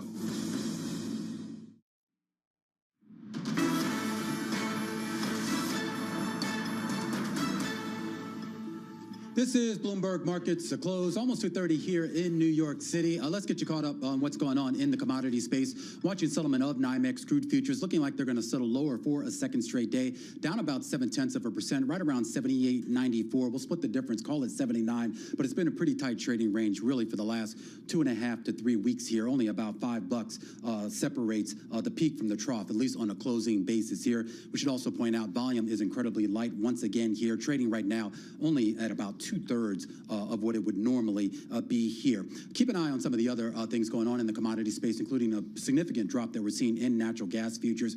We were talking with Jim Romer from Best Weather a little bit earlier, and now with these temperature swings going from lows, at least here on the East Coast, that were in the single digits to what by the end of the week is going to be maybe in the 40s or even 50s. This is wreaking havoc right now on a lot of traders who are trying to price in where energy prices should be and more importantly, where they should go. Meanwhile, the big story, guys, does remain what's going on over in China, the world's largest consumer of most of our commodities out there, still driving this market. Copper futures on the LME, which reopened today, up about 1% here on the day. A lot of the other industrial metals also moving higher here in anticipation that once they get through this sort of rocky period of a reopening, that demand, and more importantly, the purchases will be there. All right, so let's get more insight when it comes to the commodities markets. We've got a great voice to do that. Jason Shanker is with us. He's president of Prestige Economics, chairman of the Futurist Institute. I should point out that Prestige has been ranked #1 by Bloomberg News for its accuracy in forecasting U.S. jobs, a lot of commodities. You've really hit it right. So good to have you with us. So, Jason, we are focused so much on the commodity space and what the impact of China will be. Do you think that is the most important story for 2023? Yeah, I think, Carol, this is the story of what happens with the global economy. How do we see things slowing as a result of the higher interest rates for 2022? What is the price we pay for that in 2023 in terms of slower growth, and especially for things like business investment, construction, and housing, things that will impact commodity prices? And then do we see things in the second half of the year become maybe a bit more optimistic as market participants begin to eye the potential for Fed rate cuts once we sort of top things off probably in Q1. Okay, so what gives you the confidence, at least according to the data that you're looking at, that we'll start to see cuts in 2023 from the Federal Reserve? Couple of things. First off is that we do expect we're going to see business investment continue to contract quarter after quarter after quarter. We also believe that inflationary pressures are going to ease. Obviously, the recent drop in natural gas could be something that's going to be positive for that. Oil prices are much lower than they were in the middle of in the middle of 2022. We do think prices are going to be up a little bit by the end of Q1 into Q2 as we see seasonal ramp up for summer driving demand. But we're still going to see year-on-year oil prices down a lot. So if a lot of the inflationary pressure begins to come off and we continue to see a business investment recession that risks spilling over into a general U.S. recession, those factors, coupled with all the layoff announcements and a potential softening a bit of the job market, could give Fed license to look at cutting rates by the end of next year. I want to ask you, you said softening of the job market. This is something that we all have talked about, right? You know, Romaine, Tim, and I, you know, about this possibility of having a recession with still somewhat of a strong labor market. Do you buy that? It's what we're seeing, right? You look at the data, you're going to have, we already have like all the unemployed crypto bros in the world, and yet not enough truck drivers, nurses, people working in trades, and many other open occupations. So there's a real bifurcation between where we're seeing big layoff announcements, how that's playing out, and the fact that there's still a lot of open jobs. So as we go forward into the year ahead, before we'd see even lots and lots of negative payroll numbers, we really need to see the number of open jobs begin to continue to fall. We've seen the JOLTS numbers decline. We've seen the Help Wanted Online numbers decline. They're going to need to decline further. But essentially, there's a surplus of open jobs and not enough workers. But how do you get there, Jason? Because, I mean, it doesn't matter the industry. I mean, pretty much every industry is basically saying that they're already either operating well below where they would need to be operating in terms of staffing, whether you're talking about the services industries or even some of the goods producing industries. So I'm curious as to where would the breakdown happen? Is it going to be widespread, or is it going to be in certain industries? Well, I think we're seeing the certain industry piece right now. We're already beginning to see, obviously, in high tech, these are very high-paying jobs. And that, if we look at where consumption happens, 70% of GDP is consumption. If we see some of the highest paid workers, high-paid jobs begin to fall off, that's where you're going to see some of the consumption numbers potentially weaken. For the job weakness, what we need to see eventually is that the payroll numbers are just, they might remain modest. We might not see massive negative numbers. But the Fed, if inflation falls, that they would still have license to begin to looking at rate cuts, especially if we see weakness in housing and other financial markets persist. Jason, we'd all be so rich if we all got some money, a buck every time we said if, because I do feel like there are so many questions for 2023. We don't know what it's like coming out after such, you know, unprecedented global stimulus, right? We've not come out of a pandemic before. We've not come out of an environment where the economy just shut down and then shot up again. So is it safe to say that you and your team are still having a lot of questions? You're playing out a lot of different scenarios because there's just so much we aren't quite sure about? Well, there are a few things we do feel pretty solid about. We look at some forward-looking data, look at the manufacturing purchasing manager indices.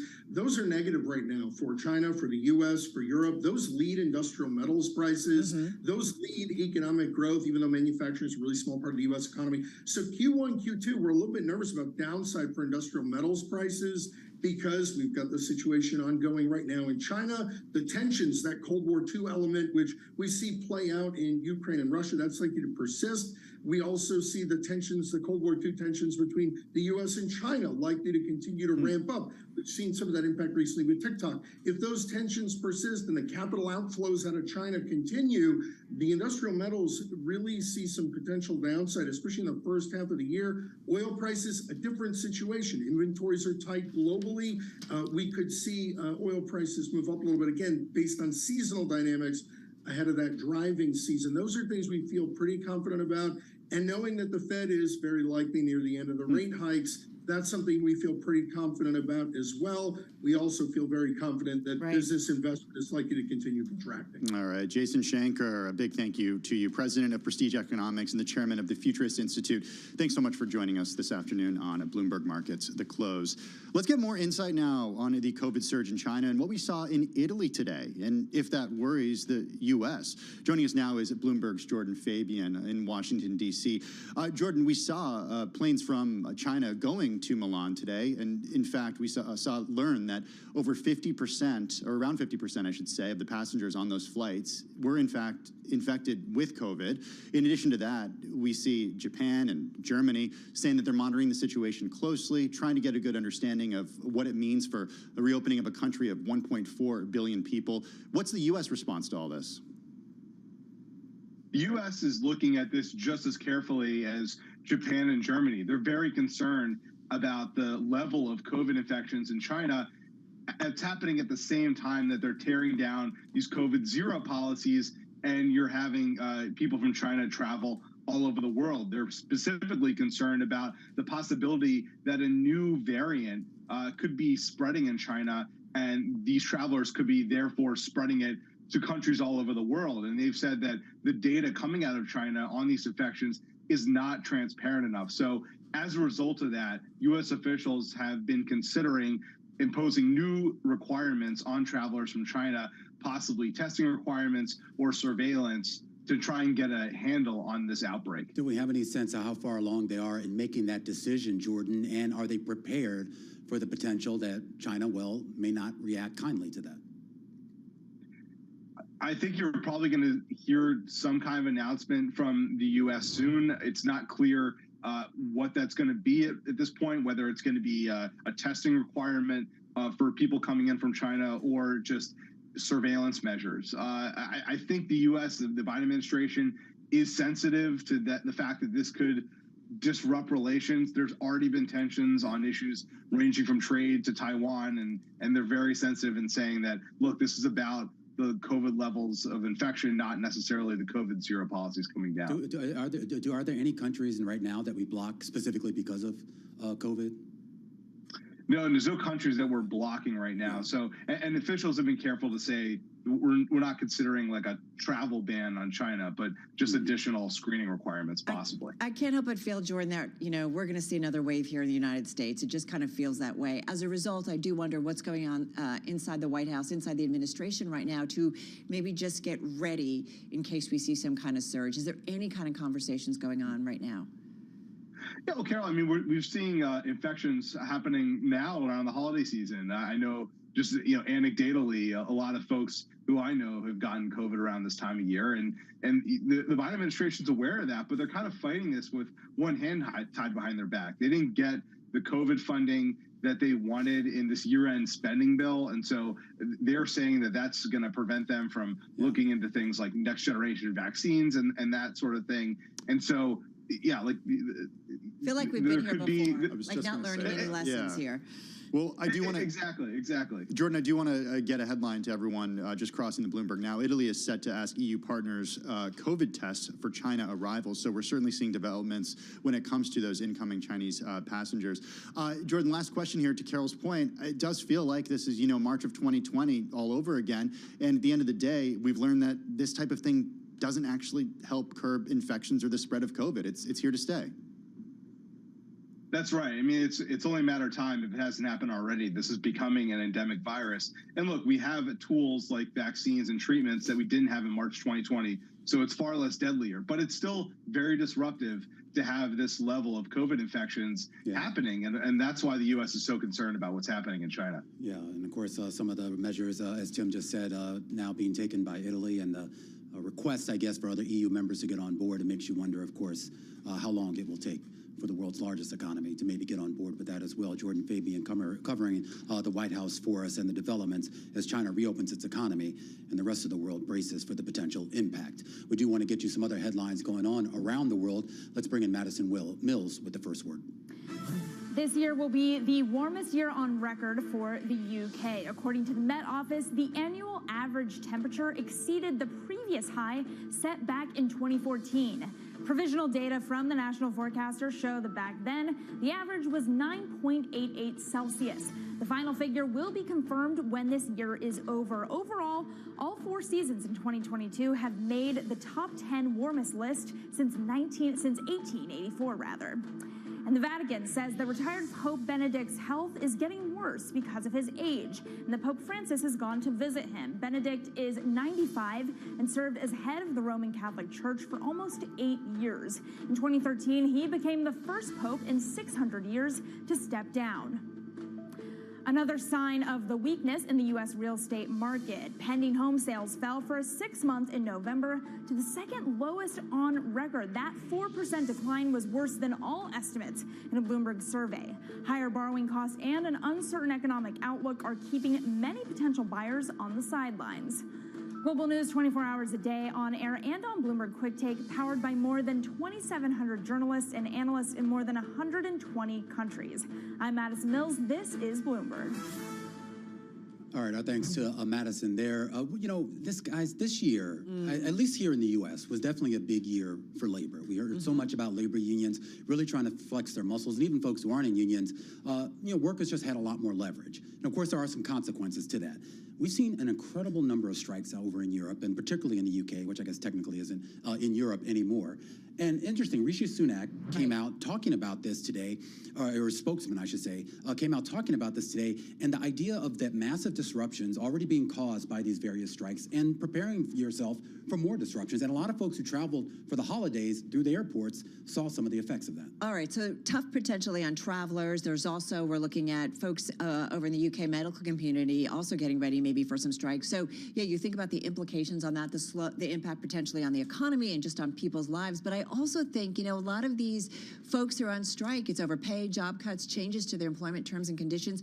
For the first time in a long time, certainly here in the United States, workers are in the driver's seat. Why do you say that? Well, no, I'm not. Well, but then Rishi Sunak comes out and basically says, well, if we raise everyone's pay, then that stokes inflation and stuff. So it's just, look, we know economies need to be in balance, but there's also this weird pushback, I think, to some of the gains that some of these workers have made. You have to right, look at what they're being paid. I agree. Thank you. That's a great comment. This is Bloomberg.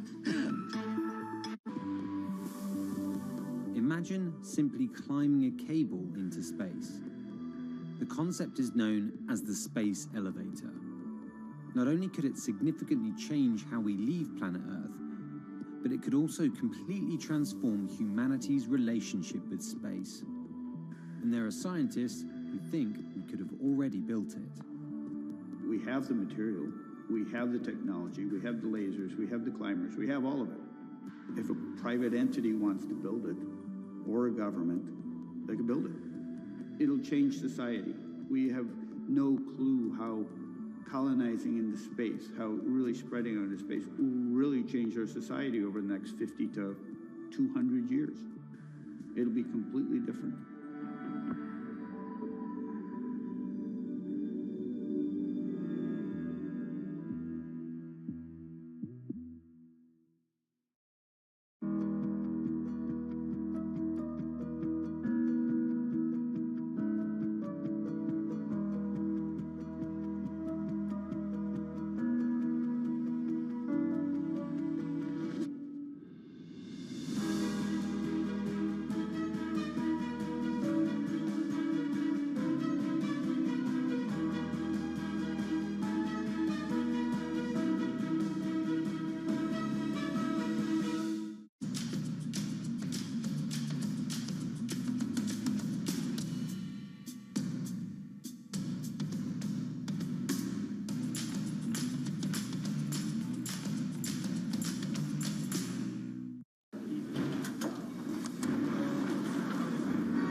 All right, low volume and low energy here on this holiday shortened week, day 2 of a 4-day work week, and it looks like everyone has gone home, or at the very least has gotten scared away here. This is the setup here on this day, and really it's probably going to end up being the setup heading into January 1st and beyond. And S&P down about 0.5% here on the day. The NASDAQ taking a big brunt of the losses as well, but now a lot of those cyclical stocks would have shown a little bit of resiliency here amid the big tech sell-off now getting sold here as well. Bonds continuing to get sold, pushing up yields, at least on the longer end of the curve. Your 10-year yield now at 3.88. And then you talk about some of these individual names. Apple down 2% here on the day. EQT and a lot of the natural gas producers also down significantly. Southwest down 4% here on the day.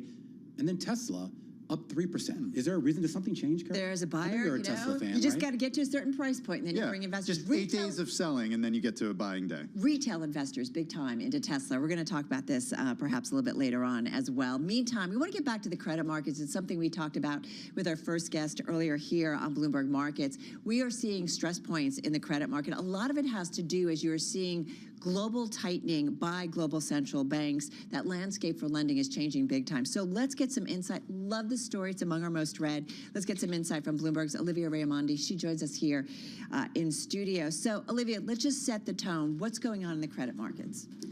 There's been a lot of weakness in the credit markets, and there will remain to be a lot of weakness in the credit markets. What we've been dealing with is rising interest rates, and companies are no longer able to borrow money as cheap as they have in the past years, as little as a year ago. And so that's causing some disruptions as those interest rate changes start to really move through the market. Right. Well, but then the big question is, some of these companies are going to have to raise money at some point, right? So is there some sort of cliff that we need to be keeping an eye on with regards to the refinancing and with regards to some of these rollovers and companies that may not necessarily find favorable rates? 2024 like is really the cruise industry, perhaps? Yes. The cruise industry is actually a really interesting one. I'm working on a separate story about that. But I think it's really important to sort of note that these companies do have some options. A lot of what we've been seeing in the loan market is these amend and extend transactions where companies are pushing out the maturity on their debt. They're paying a little bit more for that. But they're not having to come back and get new capital. And I think that's what's been, Yeah, I'm sorry. Can we show, I don't know, for our television audience, can we show this chart here? Because in your story, you had something with the most distress, the industries with the most distressed debt, if I get this right. I think real estate was by far the rest, and that's understandable here. But then I look at some of the other names. It was software and services looked like it was sort of next, and then a lot of the retail and discretionary names. Why software? What's happening there? Because I thought most of those companies weren't as indebted as some of the other non-tech companies were. Yeah, the software services industry has been a little bit of a weak point this year. They have been lagging in returns compared to other sectors. And there are some just weaknesses in terms of demand, especially ones that really thrived during the pandemic and had more of like a stay-at-home focused audience. That's sort of changing now. Oh, yeah. So this is like, Tim, you cut your Adobe subscription? Yeah, exactly. I guess my question has to do with interest rates not going down anytime soon. So, Olivia, if that ends up not happening, the Fed continues to tighten, and in fact, we get to a terminal rate of above 5%, and we hold it there for quite a while to bring inflation under control. What does that mean for I was credit? told there was a Fed pivot coming. Yeah, some people think that, Romaine. No, we heard earlier that it's not going to come for a while. Anyway, go ahead. No, I think that's like the really big question. Let me ask the questions and we'll let you talk. Yeah, but you do think about, like, Thanks, I feel like when money was so cheap, we lauded companies for redoing their debt and at lower rates. Now, and they've loaded up, right, just in case, and now it's a problem potentially. For some industries. What's going to happen over the next few years is that more and more companies are going to need to refinance. I think that issue is really going to come to a head closer to 25, 26. But what you need to remember also is that companies are coming to the bond markets in advance to finance maturities out even 5 years in advance. So we're going to be seeing next year some of that strain. Maybe there isn't actually a maturity coming due for a company, but it has a maturity coming due in the next couple of years. Right. And it needs to get that funding secured soon. Right. Can I just squeeze in one other question, though? Because there's been a lot of speculation that there's going to be sort of this onslaught of new issuance, particularly among the higher grade borrowers in 2023, once you get a little bit more clarity. Are you buying into that? Is that what your sources are telling you? I do think what my sources are expecting is for us to see a pickup of issuance at the beginning of the year, because what the market is expecting is for spreads to widen. And what they want to do, these companies are going to get in January while they can, after a year that was difficult to come at all. All right, Olivia Raymonde from Bloomberg News. Check out her article on the Bloomberg Terminal, among the most read over the last 8 hours. Let's switch gears. Credit reporters become stars like once every economic cycle when we're going like sort of circling the drain and then everybody wants to know what they think. All right, well, speaking of wanting to know what they think, I'm curious to hear what Hilton CEO Chris Nassetta had to say back in November when he spoke to Bloomberg to discuss global business travel. Check it out. Right now, China is lagging the rest of the world in terms of what's going on with recovery. Ironically, in the early part of the pandemic, China recovered most quickly, but their zero COVID policy has put them in a position now where they're lagging. But bit by bit, we have seen the business recover. And so while we're still significantly off 2019 and significantly off of recovery of other places around the world, it is bit by bit happening. So I'm hopeful. I can't really speak to the unrest. I'm hopeful that we are morphing through sort of a phase where the policy is going to be a little bit more open, both from the standpoint of traveling within China as well as Chinese being able to leave and us being able to visit China. From a development point of view, we'll still open more hotels in China this year than we did last year, which was more than the year before that. And the China travel and tourism business, I think, is going to be extraordinary in the long term. To what extent will the weakness in China be offset by strength in a place like Saudi Arabia? And we're here at the WTTC. We are. I was hoping we'd talk about Saudi Give our Arabia. global audience a bit of a sense of how much more is going to come online from your brand over the next few years. Yeah, what's happening here in Saudi as part of the 2030 vision is pretty extraordinary. Travel and tourism is center stage in terms of diversification of the economy. They've had a very purposeful plan for a number of years now to create economic growth and jobs in the travel and tourism industry, and they've been investing at a very high level to back up that vision. And so, I think about our business here. We've been here for 40 or 50 years. And we have 16 hotels open. That's out of 7,200 in the world, so a relatively small part of our business. But if I think about the pipeline of growth, we have 50 hotels in our pipeline. We'll triple our presence in the kingdom in just the next few years. And I think in the next 10 or 20 years, you will see astronomical growth in travel and tourism, just because there's a very defined plan, and there's a lot of investment capital going behind it. You have access to a lot of data from consumers in terms of their habits and preferences. How is demand holding up, especially for leisure travel? And are you able to push the level of rates that you did in the past, given what we've seen from central banks? Travel, the demand is holding up really well, and certainly leisure is very strong. In fact, I was on stage and somebody used the words revenge travel. There is a lot of that going on where people have the resources, they have the disposable income to travel, and given what they went through in COVID, they really do want to get out and see the world. And so we've seen no diminution in the demand on leisure. But the bigger stories that I think aren't getting talked about enough, because they were the majority of our business pre-COVID and are now and will continue to be post-COVID, is business travel and meetings and events. I mean, I'm here in Saudi Arabia in Riyadh. I think there's 3,800 people registered for the World Travel and Tourism Summit, okay? That wouldn't have happened a couple of years ago. So what's happening is business travel on a global basis is coming back very rapidly, and meetings and events is coming back as well. And there's a massive amount of pent-up demand for both of those categories of travel. And that is Chris Nassetta. He's the president and CEO of Hilton Worldwide. And that stock, by the way, down about 20% so far here in 2022. It's been down about 13% since late November. So, no surprise, right, to hear Chris Nassetta say things are looking good. It's good to hear that. But I have to say, you go to airports, it looks busy. But I don't know. What?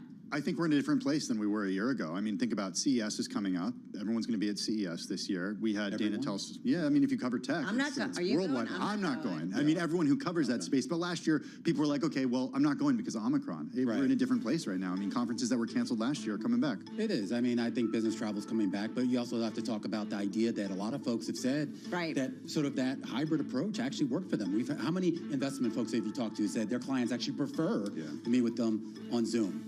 Anyway, we'll be back in a moment, live on television. This is Bloomberg.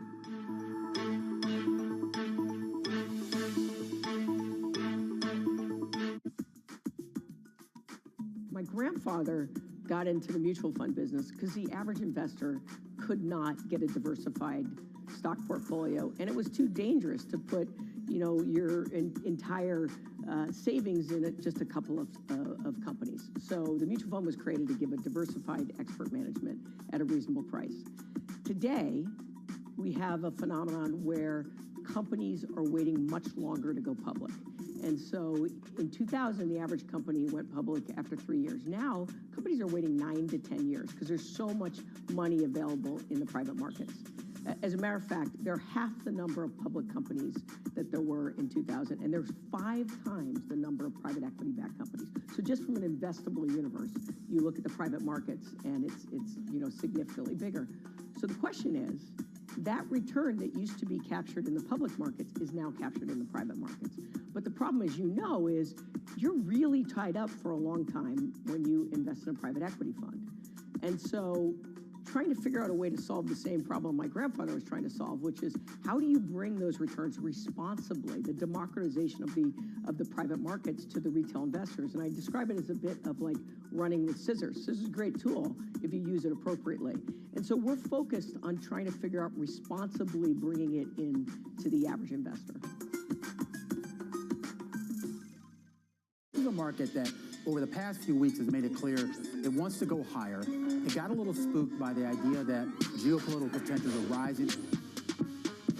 A lot of the satellites have propulsion systems. They can kind of move to get out of the way of each other or change their orbit a little bit. It's a service that you guys offer to help these companies know how to maneuver their machines.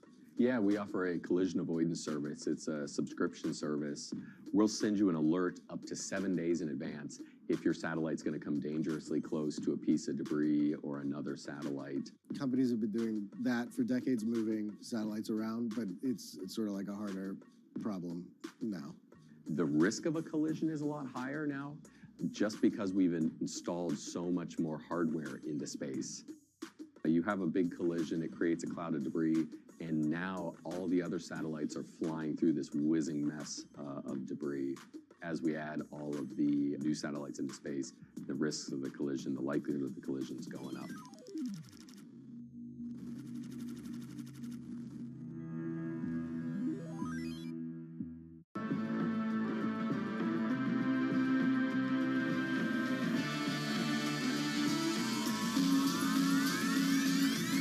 Part of what I love about business is you get to build things from nothing. I don't have any investors. All this is all money in. This is me just building it. It's pretty much full-service shadow banking with nobody in charge.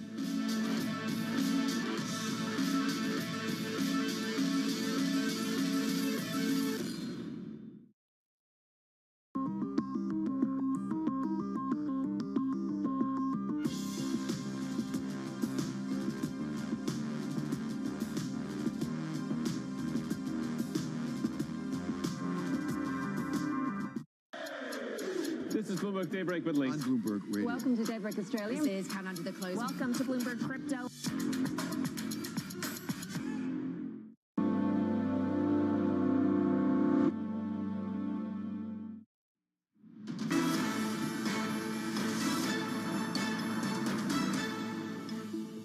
This is Bloomberg Markets, the close, a Wednesday afternoon here on a holiday-shortened week, counting you down to the closing bells. But first, we do want to get to some breaking news crossing the wire right now. This involves the COVID restrictions that appear to be rolling out, specifically targeting Chinese travelers from China. The U.S. is going to require negative COVID tests for travelers from China.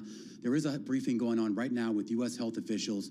There's been a lot of concern, Carol and Tim, about China's reopening and the idea that a lot of the folks there aren't vaccinated and they may be free to travel across the world, and some of these countries need protections. We heard from Italy a little bit earlier in the day that they're imposing some restrictions, and now we're learning that the U.S. is also going to require negative COVID tests for travelers. If there's one thing we've learned over the past few years is that this type of thing, it's not a one-size-fits-all approach. And the idea of, showing a negative COVID test within a certain amount of time before jumping on an airplane, well, you can still be exposed to COVID between when you get that test and when you get it. The test may not show that you have COVID. So it's certainly an imperfect solution here, but as we said yesterday, short-term and long-term consequences of an economy reopening as quickly as China has after 3 years of COVID zero. Warranted. If you think about folks in China specifically, when they started to roll back the COVID zero policies, Chinese people living in China were worried about leaving their homes because they were concerned about getting COVID.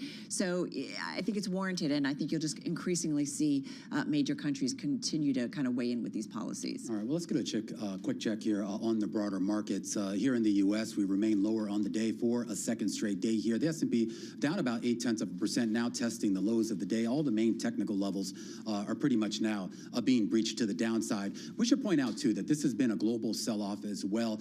Keep an eye on what happened over in South Korea overnight. That's been a lot of weakness there. So much focus on China and the potential enthusiasm for shares there, but some of the other Asian nations have really taken it on the chin. Obviously, South Korea's outsized exposure to the chip industry not helping matters here. Your 10-year yield up slightly here on the day, right back at 388. A Bloomberg Dollar Spot Index, which had been down on the day, now managing to poke a little bit into the green, so a little bit of a strengthening here on the day. And as far as some of the individual names, keep an eye on the airline stocks. We were just having this whole conversation about travel. Yep. And I was looking at these stocks. I mean, JetBlue down again for another day, as is Southwest. But all these stocks on a year-to-date basis are down 20, 30, 40, 50%. I mean, JetBlue's down like 50%, 57% on a year-to-date basis. So that travel rebound, while it may be there in terms of the numbers, in terms of it translating in actual profitability and, more importantly, investor excitement, at least for right now, that doesn't seem to be the case. Yeah, that's pretty interesting given the comments that we got from, Delta's CEO just earlier this month about the way that demand is just off the charts. United earlier this year as well. And we should point out the one caveat to that is that I think the hotels have done a lot better and the lodging places. I don't know why the airlines have lagged so much. Well, let's get more on markets overall. We're pleased to have with us now Jonathan Golub, Chief U.S. Equity Strategist and Head of Quantitative Research at Credit Suisse.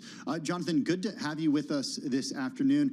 I just want to start with the recession outlook for 2023 and what you're forecasting, because I don't know about you, with the S&P 500 down more than 20% so far this year, I'm ready to look ahead to 2023. Yeah, and the data actually looks a lot less recessionary than it did, 3-4 months ago. I mean, the big story here is that inflation expectations are falling, which means people are going to spend less money on the things they want to buy, but wages don't look like they're going to fall as much. So for the average consumer, they're going to get a stronger wage increase. The things they buy are going to be going down in price, not going down in price, but aren't going to go up as much as their wages. And yet jobs are really plentiful. And when you add that all together, it means the consumer is stronger. And if the consumer is stronger, the likelihood of a recession in the next 6 months or so is less than everybody thought it would be. And that ultimately is why we had this big jump of a stock market rally since early October. Obviously, December, it's rolled over a little bit. Well, explain that, though, Jonathan. I mean, why do you think sentiment shifted so much coming out of that rally that we saw late summer, early fall into where we are now?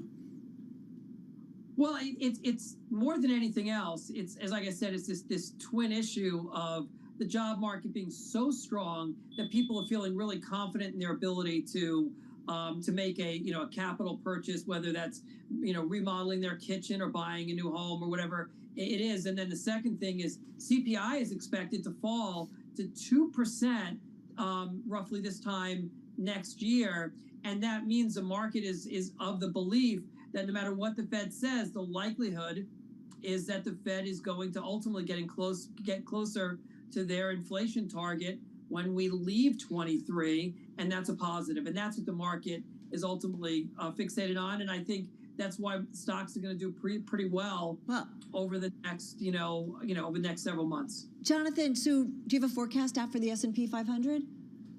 We do. We have a 40-50 forecast, Carol. But I think the more interesting story is that while initially there's going to be this optimism that I just talked about, ultimately, if wages stay high, which is what I also said, the Fed's going to eventually have to get involved and bring that down. So the general public or even investors on Wall Street, I think, are going to be really happy with falling inflation.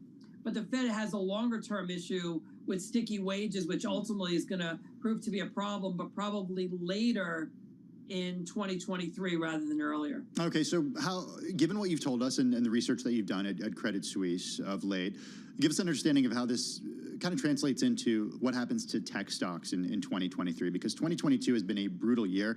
And look, if rates stay high, that could be tough for growth stocks. Yeah, I think a lot of people, Tim, are focused on the idea that tech was down because of interest rates or sentiment. And I don't think it's that at all. They're really having a hard time on the earnings front. I mean, and the story there is pretty simple. When we were, all staying at home because of the pandemic, what do? We bought laptops and we bought tablets and we bought streaming services and we bought home exercise equipment and we did all these things.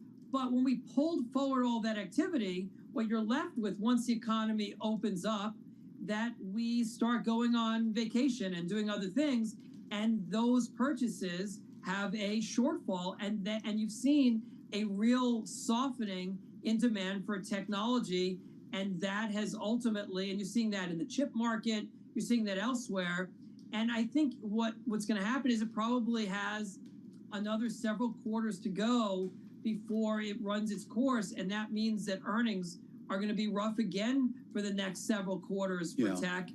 And which is one of the reasons why I'm not upgrading the group. We downgraded in early 22, and we're going to leave it there. Okay, well, so where are the overweight positions? I mean, where do you think people might actually find better opportunities for that price return? Well, so let me start with what we don't want to do. So I would love to buy tech, but the earnings, like I said, are a problem. And if I don't think there's a recession, you don't want to buy defensive shares. So you don't want to buy consumer staples or healthcare or utilities because they do well if you're going into recession. So the first thing is it forces you into more cyclical parts of the market. My favorite by far is the energy sector. Even after 2 years of crazy gains and way outperformance, Jonathan, you think that's still a play? Yeah, and Carol, it's not a look at what was their stock price movement. Yeah. Take a look at what the PE is on these energy companies. The reason the stocks are up is because their earnings have been insanely strong. And what's probably the most interesting in the last 2 months, when oil prices have generally been falling, the earnings expectations for oil companies have actually been rising. So I think there's a lot of good news on the energy side. And the second area, like I mentioned to you before, was the consumer. We think actually holds up pretty well. So I like the cyclical group in general, which would include industrials, but my two favorite in that area would be energy and consumer. Hey, just quickly, would you buy airlines? We've been talking a lot about airlines, and Romain was, highlighting that despite everybody saying we're all flying, those stocks are really beaten down. Would you be a buyer of airline stocks? I would be a buyer in general of travel companies. I mean, there's a very different dynamic in airlines. One of them, which you folks are saying, is why have hotels done so much better? And there's different issues with capacity. But if oil prices do go up, that is a drag on the airlines in a way that it wouldn't be a drag on a hotel. So I'm not sure. I'm not being a consumer analyst, I'm not sure that I have the ability to say, is it restaurants, is it hotels, is it cruises, casinos, airlines? But I like the group in general, yes. All right, well, always great to check in with you and catch up. Jonathan Golub, he is the Chief U.S. Equity Strategist over at Credit Suisse, joining us. Happy New Year, Jonathan. Take care. Thanks, Carol. All right. Well, let's get an update on world and national news. For that, we turn things over to Madison Mills. She's got an update with First Word. Thanks, Carol. The U.S. will require airline passengers coming from China to show negative COVID-19 tests. Travelers coming directly from China or who were in the country 10 days before their departure to the U.S. will have to show either a negative PCR or antigen test for the coronavirus. That testing requirement going into effect on January 5th. And the Biden administration will comply with the Supreme Court order that keeps in place sweeping coronavirus border controls. The court ordered that the restrictions known as Title 42 will stay in effect while a lawsuit goes forward. President Biden says he'll enforce the order, but believes that lifting the measure was overdue. And customers of failed cryptocurrency exchange FTX have filed suit in Delaware bankruptcy court. They're hoping to be first in line to recover some of the billions lost in the meltdown of Sam Bankman-Fried's digital asset empire. The suit asks the judge to give customers repayment priority over other FTX creditors. And the U.S. Virgin Islands is suing J.P. Morgan for, quote, turning a blind eye to former client Jeffrey Epstein's sex trafficking on his private island there. USVI Attorney General Denise George said her suit is part of an ongoing effort to hold accountable those who facilitated Epstein's activities. Epstein brought many of his victims to his villa on Little St. James. That's the private island he owned there. Global news 24 hours a day on air and on Bloomberg Quick Take, powered by more than 2,700 journalists and analysts in more than 120 countries. I'm Madison Mills. This is Bloomberg. All right, Madison Mills, thank you so much. Well, just breaking, crossing the Bloomberg, major New York-listed Chinese tech stocks dropping plans to also list their shares in Hong Kong. This is really signaling that some of the companies no longer feel the need to hedge against future regulatory conflicts between the U.S. and China. This is coming from the information, just crossing. But, maybe speaks to, we talked to Jordan Fabian earlier about the relationship between the U.S. and China, which has been conflicted certainly under the previous administration, under Donald Trump, maybe a different era, and that they're not looking for a new place to list. Well, we should point out, too, I mean, this does seem to be linked. This is according to the information, according to people familiar with, but this does seem to be linked to the auditors that U.S. U.S. Audit Board here in the U.S. finally getting access to some of the records. And we actually interviewed one of the members of that board who basically, at least according to her, was that they felt like they got full access and they got a clearer picture of what these companies have on their books. And that was sort of the sticking point for the last few years. Whether that's going to continue or not remains a question. She seems to think so. And if Pinduoduo and Full Truck are saying we don't need to list on Hong Kong, maybe that's a signal that she's right. So the big question that I have is, what does it mean for American investors who want to buy ADRs of these companies? It means you can continue doing it. I mean, Here in the United States. On the listed, and obviously we know Pinduoduo is already listed on the NASDAQ, and I think Full Truck is on the NYSE. So, but the idea here, though, is too, I mean, you still have that China risk. We know that, right? Absolutely. But the idea was that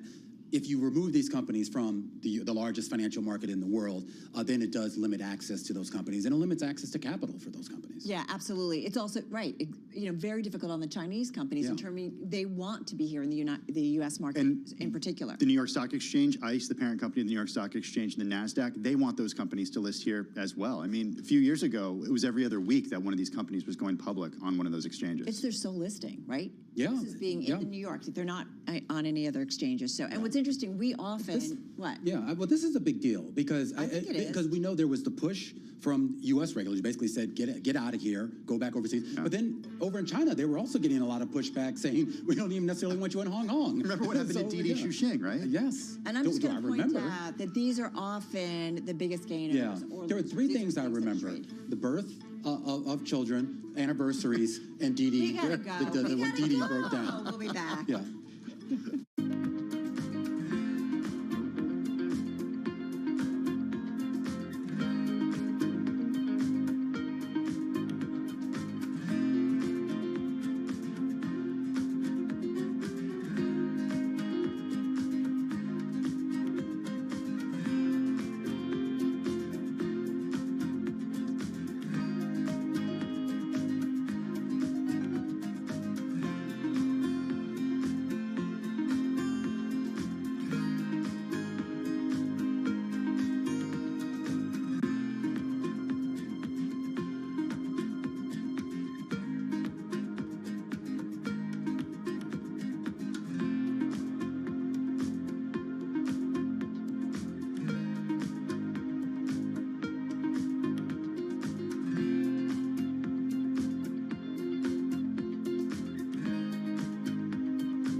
You've got to explain this one to me.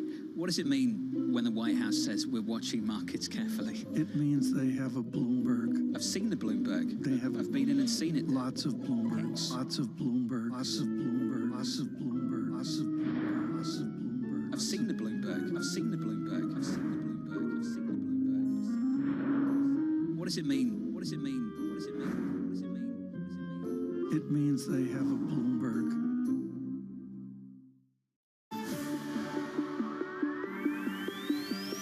When innovation strikes, Bloomberg Technology is there with the news and analysis you need.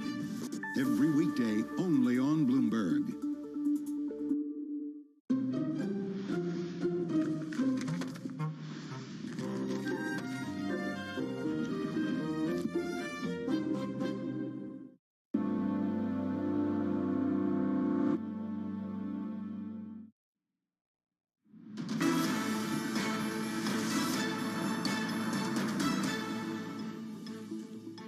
As we walk through 2022 and look ahead to 2023, one of the biggest stories of this year and maybe one of the biggest stories of next year is going to be the U.S. housing market. Of course, battered around this year as prices, which were already elevated, ran into rising rates, which effectively shut a lot of folks out of the market. The home builders overall have actually held up pretty well so far this year. Most of the stocks, a lot of investors look at more long-term, past this year, past next year, and they see, well, I guess the potential for more growth, not only for those companies, but for the housing market overall. Pleased to say, joining us right now to talk a little bit more about this is the head of Pulte Group, Pulte Capital, the CEO and former Pulte Group director, Bill Pulte, joining us right now to talk a little bit more about this. And Bill, let's just start off, before we get into some of the, I guess, shorter term issues that you're going through here in this industry, some of the longer term issues and the longer term planning and how much more complicated it's gotten, given that we are kind of at this major inflection point, this major structural shift in interest rates, in economic policy, and fiscal policy as well. Well, the big problems that I see, and a lot of people talk about inventory and inventory being a problem, I think the big problem is zoning. Zoning has just become almost impossible in many municipalities. And as you know, even if builders want to get inventory up, they still need to be able to be legally permitted to build these structures. So I think it's a little bit of a misnomer or a misleading thing to say, oh, you know, we're low on inventory. Well, sure. But we're also low on inventory for a big reason, and I think that's zoning. And I think, Romaine, you're going to be seeing in years to come more and more talk about what can we do at a local level to fix some of this zoning problem. Do you think, though, is the appetite there? I mean, obviously you're running a business, but you're also talking about something that is inherently very political, and obviously those politics can differ dramatically from state to state and city to city here. Do you think there's a political will on a mass scale to sort of address some of those zoning issues you just highlighted? I would hope so. But again, remember, real estate is location, location, location. So that means that zoning is local, local, local. So if you have local governments, it could be different 10 miles apart. It could be different 1 mile apart, right? It could be different for one property next door to another. So it's really a problem. And I don't think it's going away anytime soon. And I think that's actually in part why the home building stock prices have kind of stayed where they're at, because they do own, or at least have option to, a lot of property, many cases that's already been zoned. Yeah, if we take a look at the S&P Super Composite Home Building, they're down. Their stocks as a group overall down about 25% this year. Bill, so let's talk about 2023. We're watching prices come down, right? We are seeing a slowing in the market because of higher rates thanks to the U.S. Central Bank, higher mortgage rates. How do you see the housing market in 2023? You have a special vantage point. I think it's going to be a tough hill to climb, because I think that for so long we had so low of interest rates that anybody and their mom, excuse the phrase, could make money in the market. Now you have a situation where you have high interest rates. You have to be dynamic in terms of the sale process. For a lot of these builders that have move-up homes, people aren't going to want to give up their 2-3% mortgage rate to get into these move-up homes that are expensive, that have all these kind of bells and whistles on them, so to speak, at a 6% mortgage rate. So it's going to be tough. One of the good things that's going on, frankly, is that inflation, as it pertains to lumber, as it pertains to many of the costs of goods sold that go into home building, is actually going down. I mean, lumber was sky high. It's now kind of gotten back to pre-COVID levels. So I think that you've seen some pressure come off of the builders. But again, you're going to have a different kind of pressure. And in this case, it's very important pressure, and that is higher interest rates. Tim, you remember all we were talking about is lumber? Yeah. It was like, what was like 1,700 You were bucks, just on and lumber now TikTok. we were doing, and we found some great guests out of there. I mean, we were talking to lumberjacks. Hey, It was Bill. the hot thing. It was the hot thing. And everybody thought it'd just keep going up, keep going through the roof. Yeah. And now it's interest rates. Yeah. Hey, Bill, I'm really curious about what you said about zoning. I want to go back to that. And I'm wondering if you're talking about single-family homes, land zoned for single-family homes, or if you're thinking more multifamily and density in our cities. And what we really need to do is rethink here in the United States the idea of density. I mean, we saw what happened in California over the last year with the debate around accessory dwelling units, these so-called grandmother units, right, ADRs, and the way that that's adding hundreds of thousands of potential places for people to live in California. What are your thoughts around density? Well, think about it this way. You have social media these days. So when people have problems, let's say it's a local area and they don't want more traffic, whether it's single family or multifamily like you're talking about, I think it's a problem for both. All the above. And people can get on social media these days. They can speak up. They can say, hey, look, we have this quiet neighborhood. We have good schools. We don't want these builders coming in. I'm not saying that's what I say, but I'm saying, you know, people in their own local municipalities. Right, NIMBYs, right? Not in my backyard is sort of the pejorative term that's used for this. Correct. All right. So, look, I mean, we talk about sort of the structural issues here that you and the rest of your industry has to navigate here. I am curious here about just overall demand. There's sort of been this narrative that obviously we have a housing shortage, and the idea is that it's only going to get worse. It's not going to get better. Population is going to continue to grow here. Is there a sense here that there will be geographical shifts that could potentially maybe ease some of those issues, or are we still going to be kind of concentrated in the same, you know, metropolises that have dominated the housing market for so many years? Great question. Most of the market, frankly, has changed compared to a year or two ago. For instance, the Southeast is doing phenomenal compared to many other parts of the country.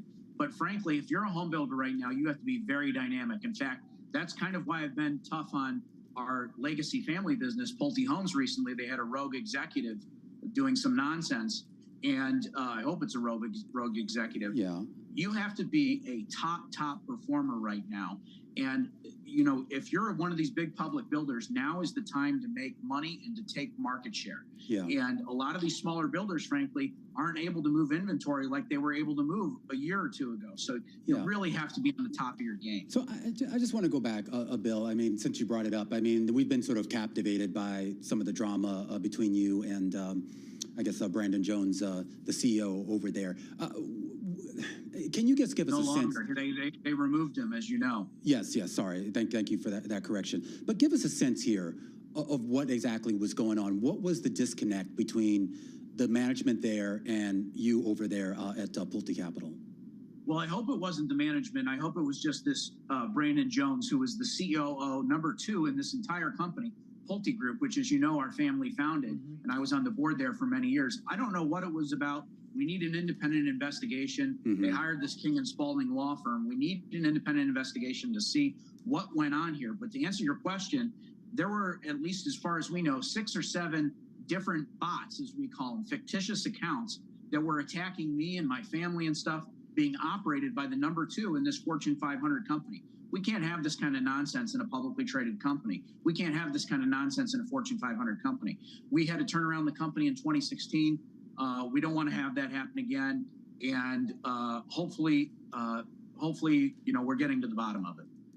All right, just going back. You're right. Go ahead. It's hard for people to understand that somebody could be number 2 in a Fortune 500 company doing this kind of stuff. I mean, they're attacking my dead grandfather who founded the Fortune 500 company, and it's really a shame. Yeah, certainly if you think about kind of the social media market, there are a lot of things that go on that make it very difficult for individuals and companies alike. Hey, Bill, just running out of a little bit of a time here, but when you look ahead here for 2023, it's interesting how you say, we talk about housing stock being down. I think about after the financial crisis, the mortgage meltdown, we had so much housing supply. Help me understand in about a minute or so here, the housing cycles. Well, I think that you're going to have, and you've already experienced a housing cycle. In fact, one of the reasons that at least we were more cautious on the general market is because housing, in our opinion, tends to lead, the market into a recession, which I think we're headed towards, and then it tends to lead it actually out. So to answer your question, I think we've already seen somewhat of a cycle down, at least in housing. That's obviously been reflected and was first reflected in housing stocks, and then was reflected in some of these other stocks. Right. Now, I'll say this. One of the wild cards we have here, Carol, and it's a great question, is this inflation picture. Because many of these builders own these land, and this land, you can't make more of it. You can't zone in many cases for the reasons we discussed. Right. And so there is real value in the assets that these builders have.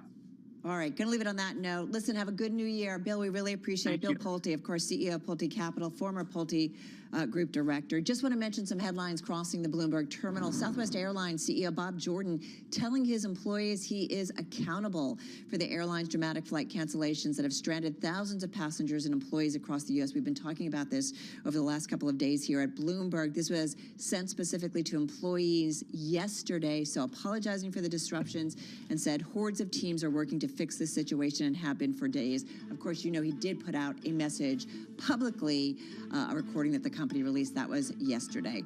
All right, folks, still ahead on Bloomberg Markets, Lorene Gilbert on recession risks in the new year. We're talking about that. This is Bloomberg.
There's more activity in the fusion world than ever, and not just in government research labs. There's also an emerging private fusion industry that's attracted billions of dollars in capital in recent years. Governments and private investors alike realise that we've got to find a solution that's going to allow us to get to net zero targets. This is one of the hardest but most rewarding problems that humanity could work on. Ultimately, we all want the same thing. We want someone to put electricity on the grid from a fusion power station as quickly as possible. Frankly, the scale of the challenge, 3,000 gigawatts of fossil fuel to replace, there's not many things that can do that. In fact, there may only be fusion that can really do that. And while many in the scientific community predict fusion power will take decades, some in the private fusion space believe we'll get there in just a few years, as soon as the 2030s.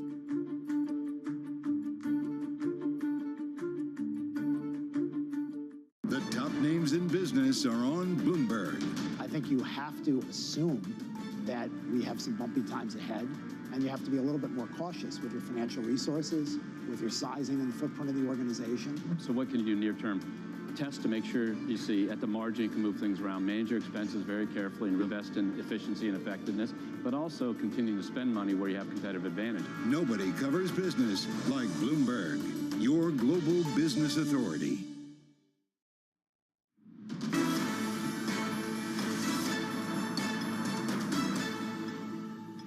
All right, going back to August, there have been at least 3 major tests of the 200-day moving average for the S&P 500. All 3 tests have failed, and most recently here in mid-December, that day before the Fed meeting, and sentiment shifted pretty dramatically since then. Whether this is more structural and something that will carry over into 2023, or is it just everyone gone for the Christmas, Hanukkah, and Kwanzaa holidays, and maybe they come back in force when we get to the beginning of the new year?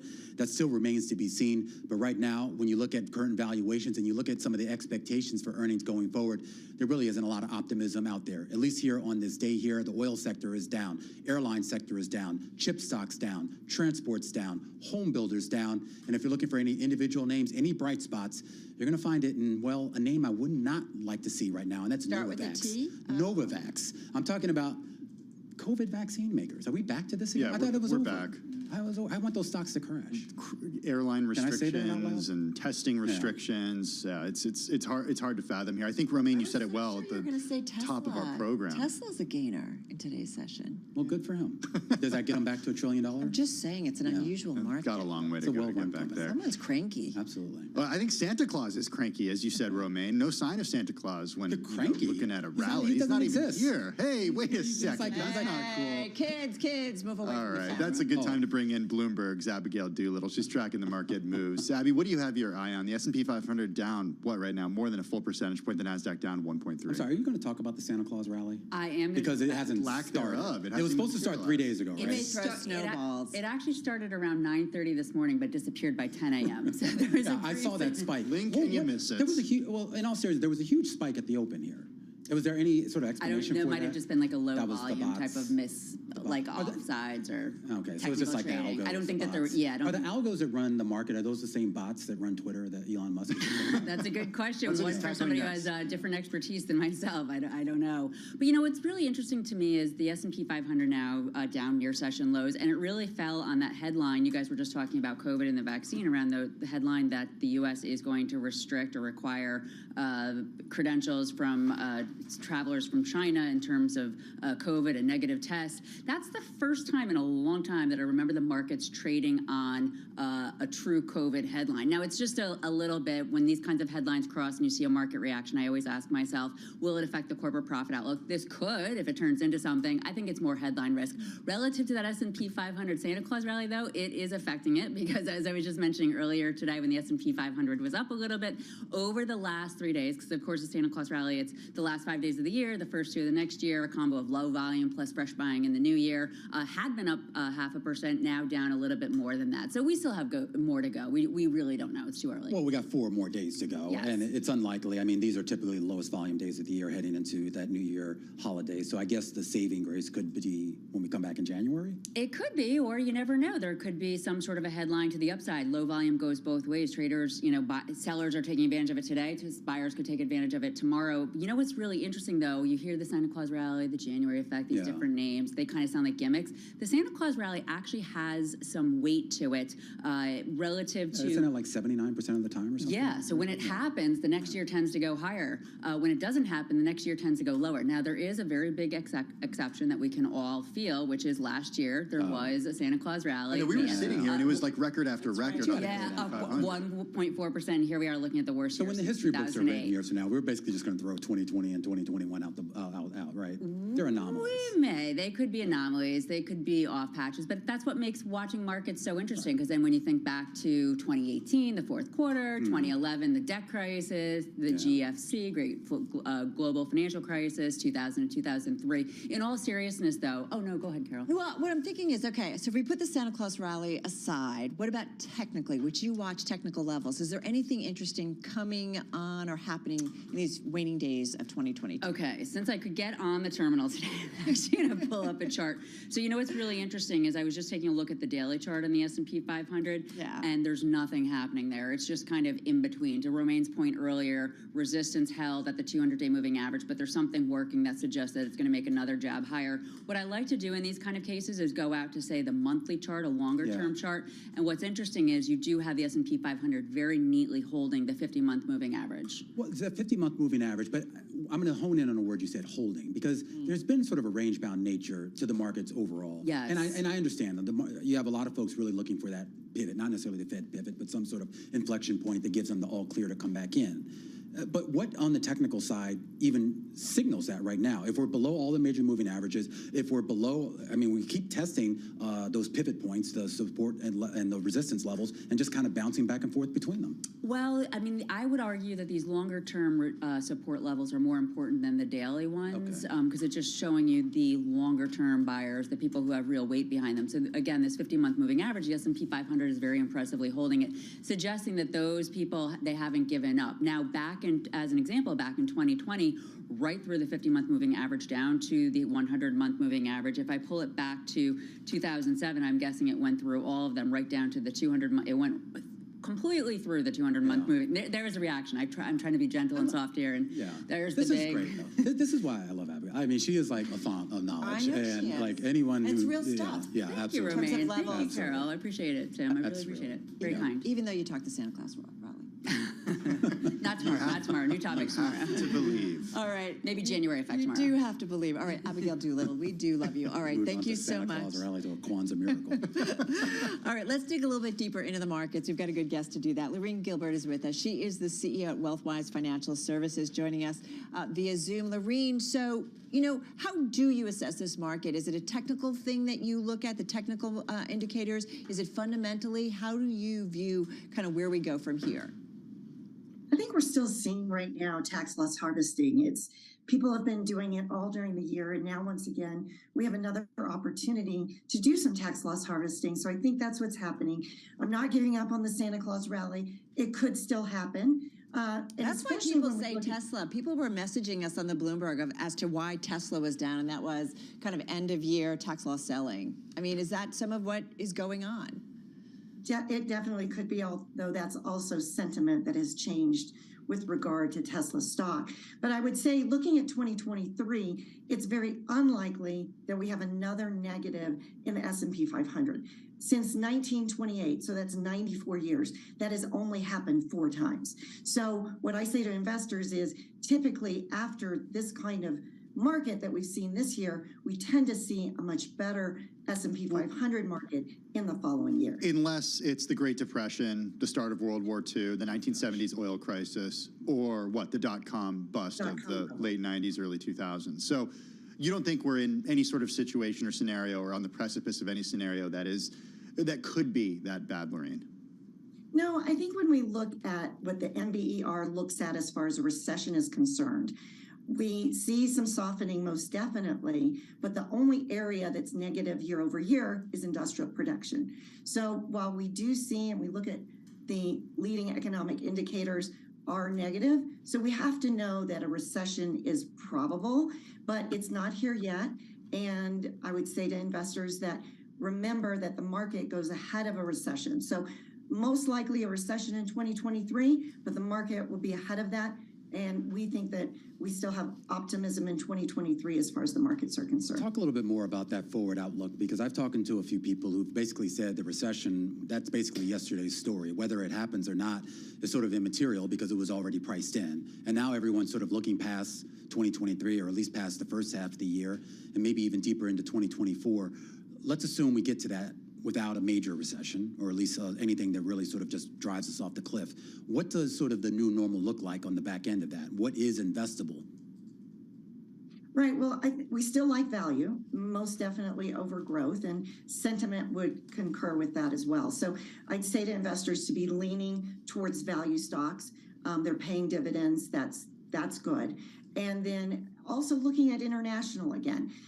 When we look at the dollar kind of rolling over now, we see opportunities, both developed markets as well as emerging markets, and especially emerging markets, as we now see, it looks like China is reopening. And of course, we want to wait and see if that's more permanent or not, but we do see opportunities in emerging markets. How do you determine if China is really reopened permanently?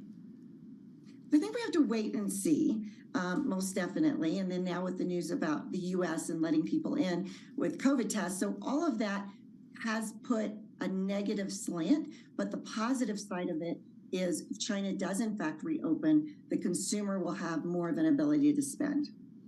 Okay. Well, if the consumer has more of an ability to spend, obviously a good thing, but concerns about what the Federal Reserve does in 2023 in response to what you're saying. I mean, what do you anticipate the Fed is going to do? I think we still have more rates to come, at least one, perhaps two. 25, 50 basis points? What are you thinking? I think 25. I mean, so you think what we'll see in February is 25? I think it's going to be 25. It'll be 25 to 50. But I think the Fed at this point is seeing that slowdown. When we look at inflation expectations going forward, they've come way down to below 3%. So we're looking at good things going forward as far as inflation coming down.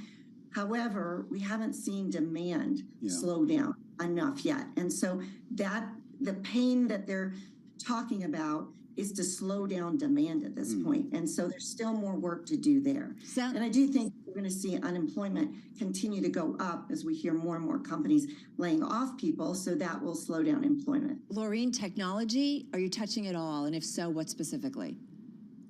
Yeah, I think, we were just talking about Tesla, and Tesla is really a technology stock. And when we look at it in that regard, as far as technology, we think that they have promising future ahead, even though there are concerns about demand next year from China and the U.S. and their quarterly earnings, and then negative sentiment about specifically what's going on there, and is Elon Musk paying attention.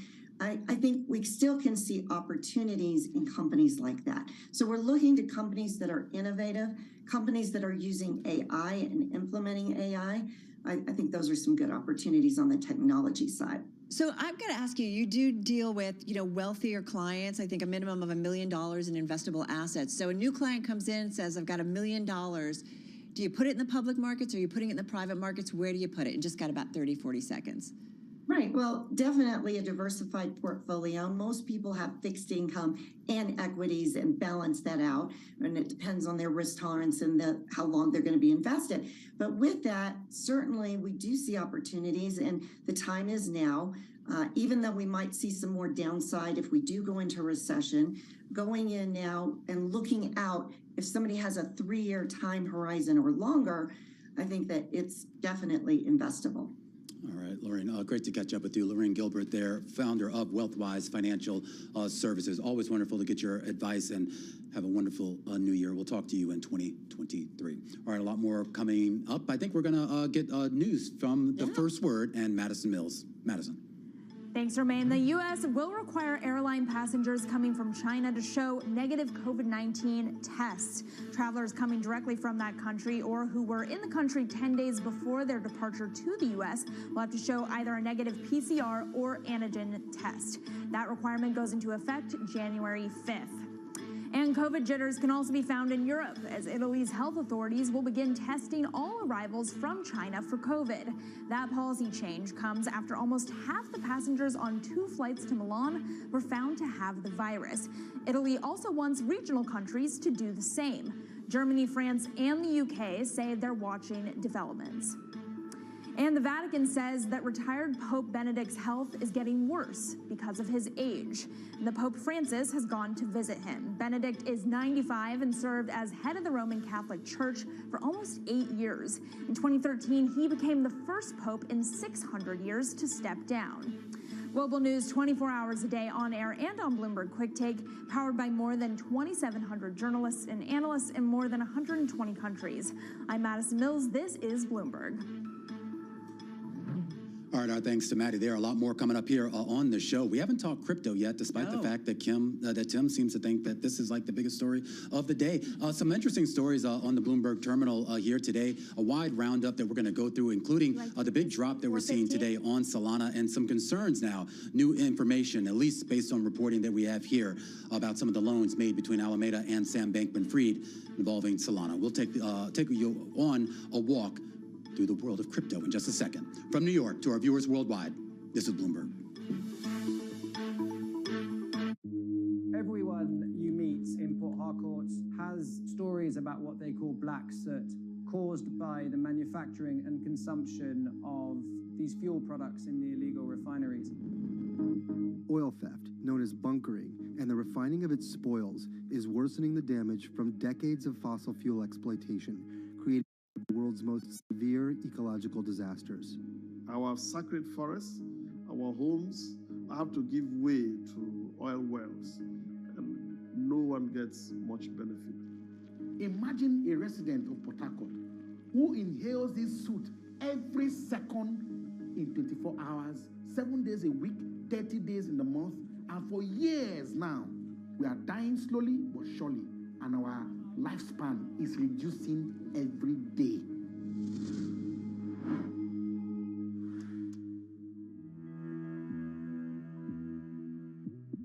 No one covers the world like Bloomberg. My team thinks 2023, we avoid a recession. I'm a little more skeptical about that. China and the U.S. both do not want to see nuclear force on the European continent. The regulators here in the Bahamas are ongoing with their investigation into FTX. With unmatched reach and resources from more than 120 countries, the moment news breaks 24 hours a day. Bloomberg, your global business authority. You will shed light on dark matter. You will make aging optional. Because when you subscribe to Bloomberg, you won't just get news. You will get insight into limitless possibilities. Before you change the world, Bloomberg. When U.S. jobs numbers are released, Bloomberg brings you crucial data at terminal speed and instant expert analysis. Nobody covers jobs day like Bloomberg.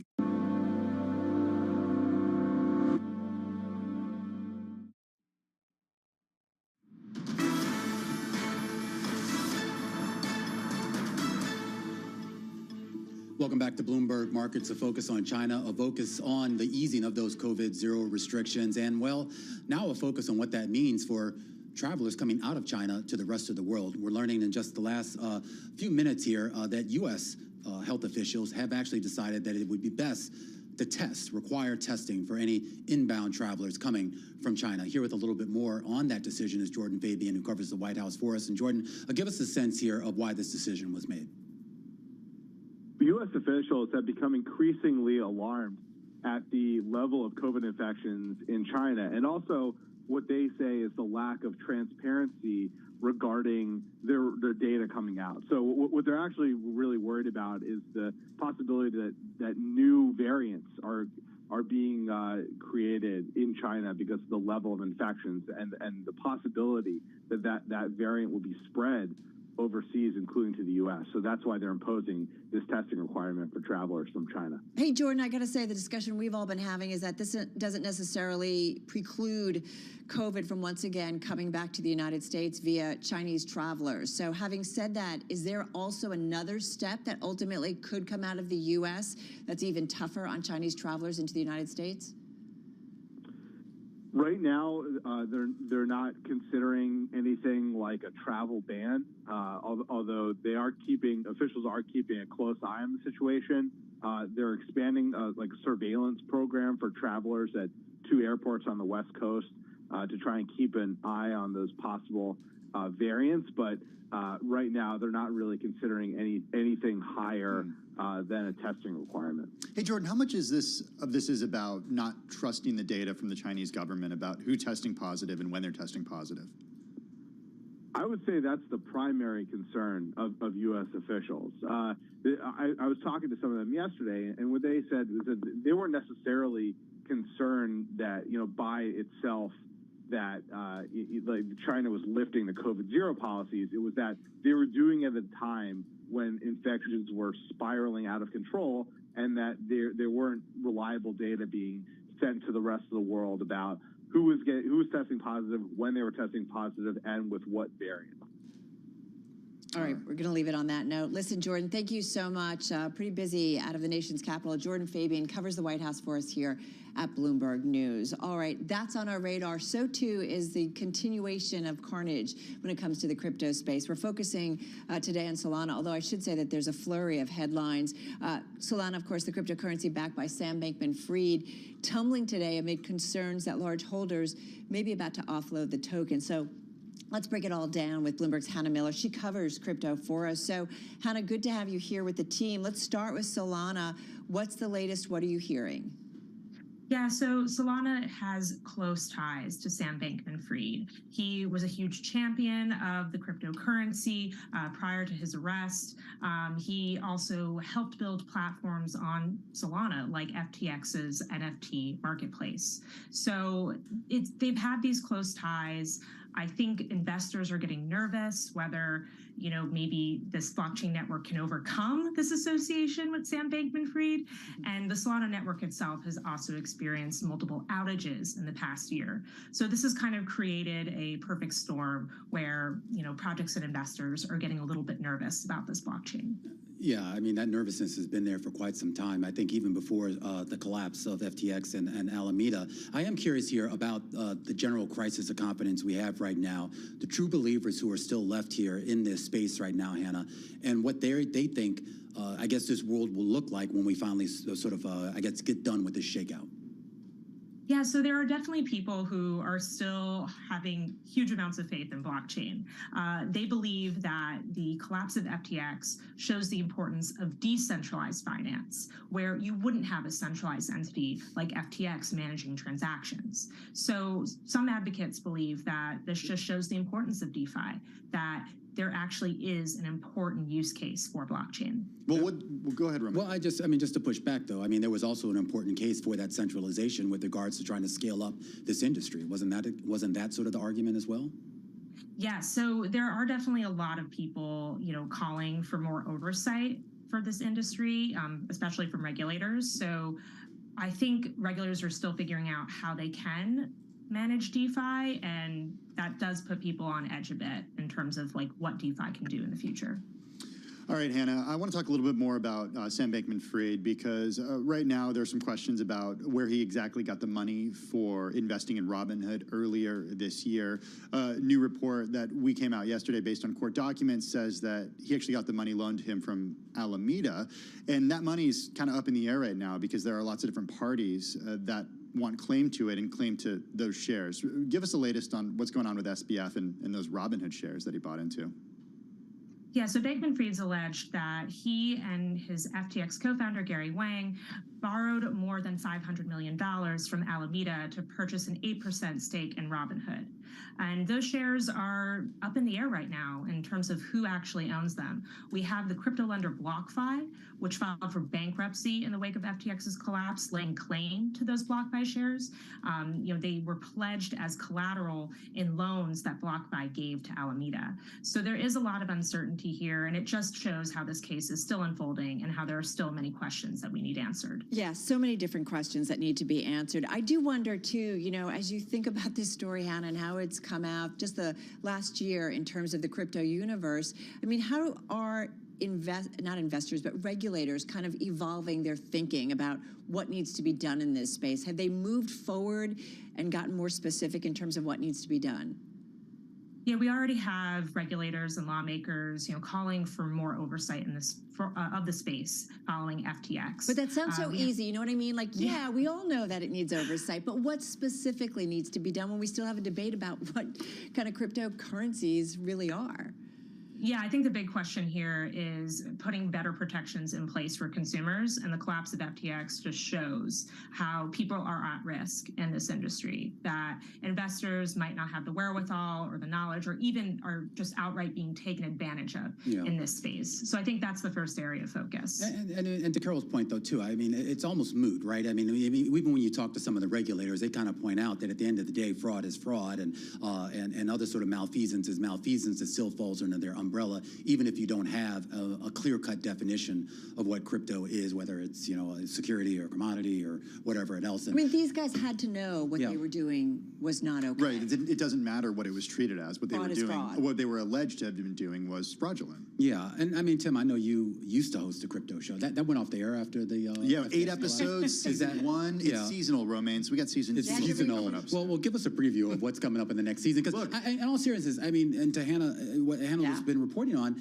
I mean, it's not just crypto. It's, you had a huge collapse in other markets that are tied to this. NFT market is just nothing now, right? It's actually, it is nothing, and Hannah's reported on this. It's down 94% or something, Hannah, so far this year. But I think that's a perfect segue to my next question for Hannah, because we did start our Crypto IRL show kind of unpacking what happened with Three Arrows Capital and the contagion related to this crypto hedge fund. And you're laughing now because up until FTX collapsed in November, that was the biggest story in crypto. But that was blown out of the water by FTX and the contagion there. And I referred to this earlier in the program, Hannah. It seems like there's this fundamental shift in crypto, like the before SBF collapse and after, SBF, FTX collapse. What does 2023 look like if this is the aftermath? Yeah, I mean, the collapse of FTX is monumental for the industry. People aren't going to forget this anytime soon. So I think 2023 is all going to be about recovery, how projects are going to move forward, how regulators are looking at the space, and whether the industry can get investors back on board. Can they regain that trust? And is there any way forward for blockchain gaining traction among mainstream users? Hey, I just want to end, Hannah, talking a little bit about MicroStrategy here, because for the first time ever, you had MicroStrategy. It's a so-called enterprise software company, but really it's conduit for Bitcoin. I can hear you laughing, Romaine, and see you out of the corner of my eye laughing. But you did see MicroStrategy actually sell Bitcoin for the first time ever. What can you tell us about what's going on there?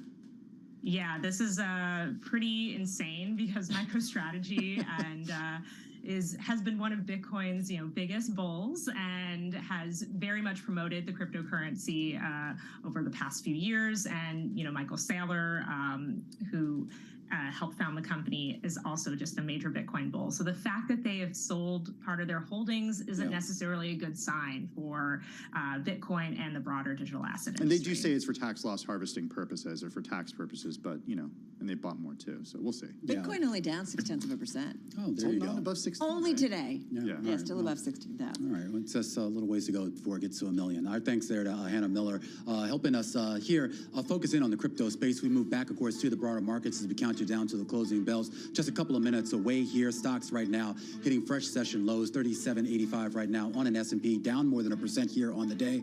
We'll be back in a moment. This is Bloomberg. We had a long-standing presence here in Houston for the past, I would say, 20-some years, since the Compact merger. We bought a piece of land, we started building this building. And in doing so, we had to also recalibrate how we were building it, because the pandemic hit us. And we thought about recreating a work environment that is very, very different, that is catered for this new structural way of working, which we call edge to office, where people don't always come to the office to work, can work remotely from their homes, their edges, but have to come back to the office for specific reasons, such as team meetings, customer meetings, and in general, collaboration. With regards to the hybrid work model, do you see that as something that will persist longer term when the pandemic is long gone? Yes, no question, this will persist. And I think we are witnessing right now a societal change in the way we work. You're no longer going to measure productivity in the same way as in the past. You're going to be focusing on outputs. Never mind what people do in their private times. It doesn't really matter to a company as long as the output is there. HPE launched its Edge to Office hybrid work initiative in the fall of 2020. The new campus is designed with that flexible model in mind.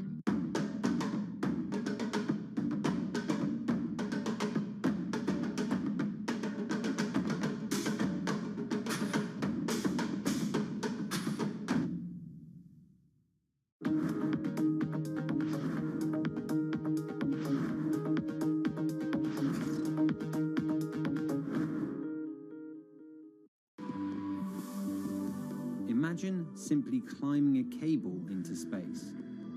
The concept is known as the space elevator.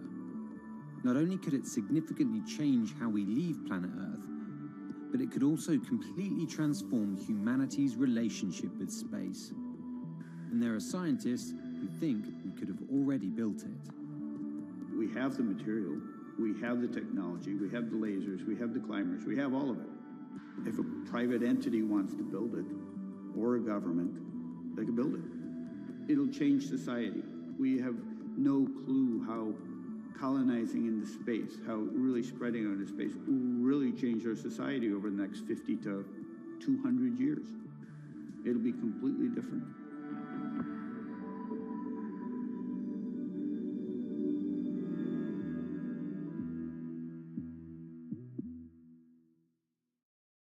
Lots happening on Wall Street. I'm quite encouraged. The center is holding. Need to catch up? This is Bloomberg Wall Street Week. I'm David Weston. We've got the information and insights. A lot of these areas still have very, very good valuations. From businesses most influential and instrumental. It's knocking it out of the ballpark. Now's not a great time to be speculative. It's time for a pivot. We're talking about a significant hit to our standard of living. Bloomberg Wall Street Week, live Friday with replays all weekend on Bloomberg Television and Radio.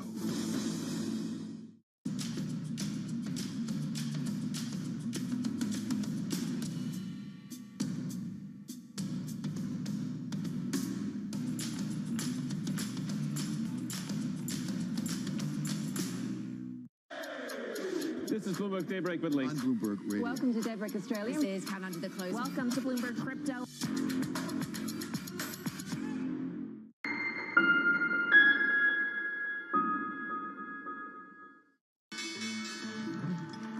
All right, an S&P 500 that peaked back on January 3rd, the first trading day of the year, and bottomed out back in mid-October. It's been listless ever since. That push and pull between dip buyers and the naysayers out there that say it's way too soon to jump back in the pool. That continues here. Second day of losses right now for the major indices here. The Dow Jones Industrial Average going to close lower by about 1%. The S&P 500 down by about 1.2%, while the Nasdaq set to lose about 1.4% here on the day as we wait for these numbers to settle. If you're looking for any bright spots in the small cap, mid cap space, you're not going to find it. Dow Transport's down 1.7%. S&P 400 mid caps down 1.7%, and the Russell 2000 guys down 1.6%. Yeah, a bunch of broad-based selling. If you look at the S&P 500, most names in that index are lower today. So investors definitely not interested, certainly on the buy side in this market today. If we take a look, though, when it comes to some of the gainers, we definitely did have some standouts today. Tesla was among them. Go figure. Number one in the NASDAQ 100, number two in the S&P 500. This despite it being the worst year ever for Tesla. 7 days of selling, and yet the buyers coming in on this 8th day in particular. According to Vanda Research, retail investors really piling into the shares in a big way.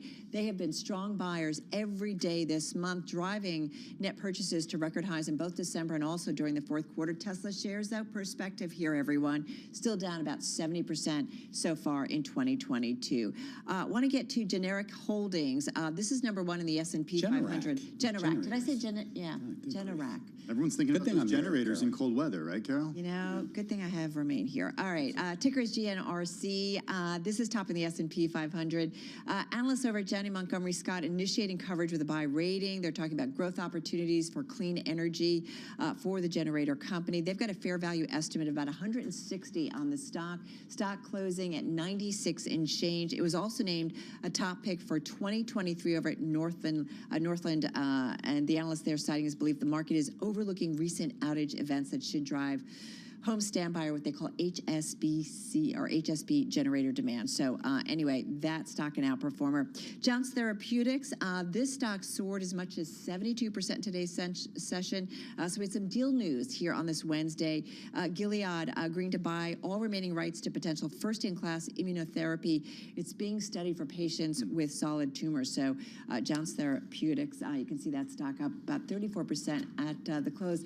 Carnival was a gainer earlier in the session. Call it unchanged on the day here. So earlier in the day it was top in the S&P 500. No news really today, but sorry guys, it was a gainer earlier in the session. I know you had to look pretty hard to find these, Carol, and I think an unchanged stock as a gainer or decliner brings good luck to those who pick it. Thank you for that. Apple finishing the day down by more than 3%, the biggest decliner on a points basis in the S&P 500. It's down for a fourth day in a row. We saw other big tech and internet stocks drop as well: Alphabet, Amazon, Nvidia, and more. Not just a 52-week low today, but the lows since June of 2021.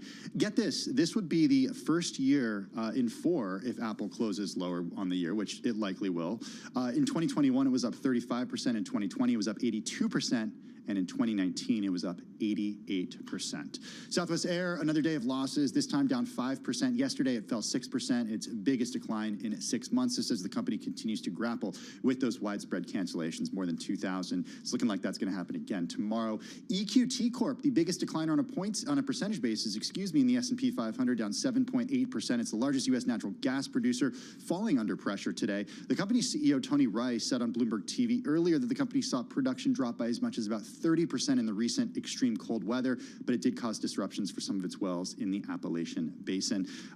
He said that the output issues are expected to be resolved in the next couple of days. And finally, the Golden Dragon China Index, wanted to check in on that, down 3.8%. We've been watching U.S.-listed Chinese stocks slumping here in the U.S. Investors continuing to worry about the spread of COVID cases in China and, of course, the impact that it's having on the country's economy. Yeah. And then also, Romaine, what's happening when it comes to travel restrictions as well. And I just want to point out, too, there was some interesting commentary included on Bloomberg Television, a great strategist over at TD Ameritrade. I thought it put it kind of very succinctly that part of the fear right now with China isn't just about COVID, but it is also about the potential upward pressure that puts on on global inflation. We talked about this yesterday. And as a reopening. And on the reopening, and this is a big part of the reason why you're seeing that global sell-off in bonds, not just here in the U.S., but you saw a huge destruction over there in Europe and as well as in the U.K. today. And of course, you had an offshore yuan that I think last time I checked was still below 7. We talked about this specifically about the good news, bad news of China reopening. Yeah. Great to see this economy back on board, right? So important to the global economy. But yesterday we talked about that. Okay, what does this mean, though, for global inflationary pressures as China demand amps up? And just real quickly, too, we had Lorraine Gilbert on. She talked about inflation expectations coming down. They've actually started to tick back up over the last few days, at least based on break-even rates. The trend line is still lower based on what she said, but I think you have to look at some of the incremental moves and see that sentiment is starting to shift. Another interesting day where both stocks and bonds were low. Yeah. So, and which is a pretty unusual trade. All right, well, I'm really interested to hear what Marianne Bartels has to think about it. She is, of course, Managing Director and Chief Investment Strategist at Sanctuary Wealth. Good to have you with us, Marianne. Like I said throughout the program today, kind of ready to look at 2022 in the rear view, given that we're down more than 20% on the S&P 500. Given that you look at the technicals, give us an idea of what you think we have in store for 23 when it comes to equities, when it comes to fixed income, and, of course, when it comes to the economy. So I think we're going to still have volatility. What we've been telling our partners and our clients, as long as the Fed is raising rates, it's going to continue to cause volatility in both the equity market and the bond market. But I think in 2023, we're obviously getting closer to the end, and the bond market is starting to really give you hints that they're starting to look for a peak in rates. The 2-year hasn't been able to continue to climb. Now, I still think the back end of the curve can back up a little bit, but we're also questioning whether or not that's peaking. So I think at some point in 2023, and it might be sooner than most people think, we'll get a peak in rates. We're going to see signs that inflation has peaked. Yeah. And eventually the Fed will pivot and shift course. And I think this time next year, you're going to have a positive gain in the equity market and in the fixed income market. Yeah. But it's not going to be a smooth ride. And I do want to talk about that ride and the potential for it to be a little rocky, particularly when it comes to this idea of a pivot here, Marianne, because we talk about this idea that once the Fed gets to that terminal rate, at least based on their own communication, they plan to stay there, or at least that's their hope to stay there. But any sort of pivot, I would think would be sort of bad news, right? Because if they actually felt compelled in 2023 to start cutting rates, wouldn't that be more of a signal that things aren't all that good right now with the economy? Well, generally it's bad because the news is bad, but it's positive because of the direction of the markets, and the markets look out at least 6 months. So yes, you have bad news when you're in a bear market.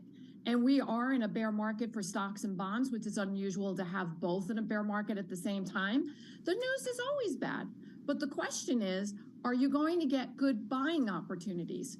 And we believe that you're getting good buying opportunities, but you're not going to want to buy everything. You're going to want to be selective. I think the bond market's going to have the best selection of choice. The equity market, you're going to have to be careful with what you own. Well, that's interesting. Marian, we've talked with you over the years. You look at the markets technically, and I do wonder, is this a time to look? And we throw markets kind of all in one bag, but I do think whether it's the equity markets, let's start there. What's the smarter trade to look at it as a technical basis where so many groups and so many names are oversold at this point? Or is it smarter to be fundamentally driven here when it comes to trades? Well, Carol, what I found is if you can use a blend of both, fundamental and technical, and have them align, you have a lot more power behind it. At the end of the day, fundamentals will drive the markets. Earnings are important. And if you look at consensus earnings right now, it's about $213 for 2023. You put a 16.5 multiple on that, you're around 3,500. And that's an important number because now I'm going to bring in the technicals. That's near the October low. So what we've been looking for is a test of that October low. I think the bigger question is, will 3,500 hold? And if it doesn't hold, then you're going to have another leg down. And that next support level is going to come in around 3,200. Marianne, I'm wondering about individual names here and to what extent you can talk about a company like Tesla, for example. It's certainly been on our radar for the past, years, I should say. But given what's happened over the last 8 days, we did finally see an update today, up 3.3%. The price target, though, cut to $250 from $330 at Morgan Stanley. Still, that's higher than where it is right now at about $112 per share. Given the roughly 70% decline that we've seen in the company this year, how are you thinking about putting client assets in Tesla right now? That's one name we have been talking about. It's a stock that we have been concerned about for a period of time. It has a significant technical breakdown. There's no easy way to say it. It's an ugly chart with significant more downside anticipated from a technical perspective. We've questioned whether or not the stock can actually fall to 50. So wait, but when do you then look at the fundamental side and go to the balance sheet, right? Because they still have they're expected to have 82 billion, almost 83 billion in revenues for the end of this year, 113 in 2023. So how do you make that discussion or have that discussion? I think part of the discussion that you're hearing is the competition that's coming in. There's more, selection now in EVs. And I have friends that are driving various different high-end EV cars and love them, and they're not a Tesla. So there's competition. So I think the market now has to struggle with, it's not just Tesla now, but now that there's competition, what is the valuation that you put on the company? It's maintained a multiple that's a technology company. Yeah. And the question is it going to gravitate a little bit more towards an auto company valuation? And I think this is what the market is struggling with.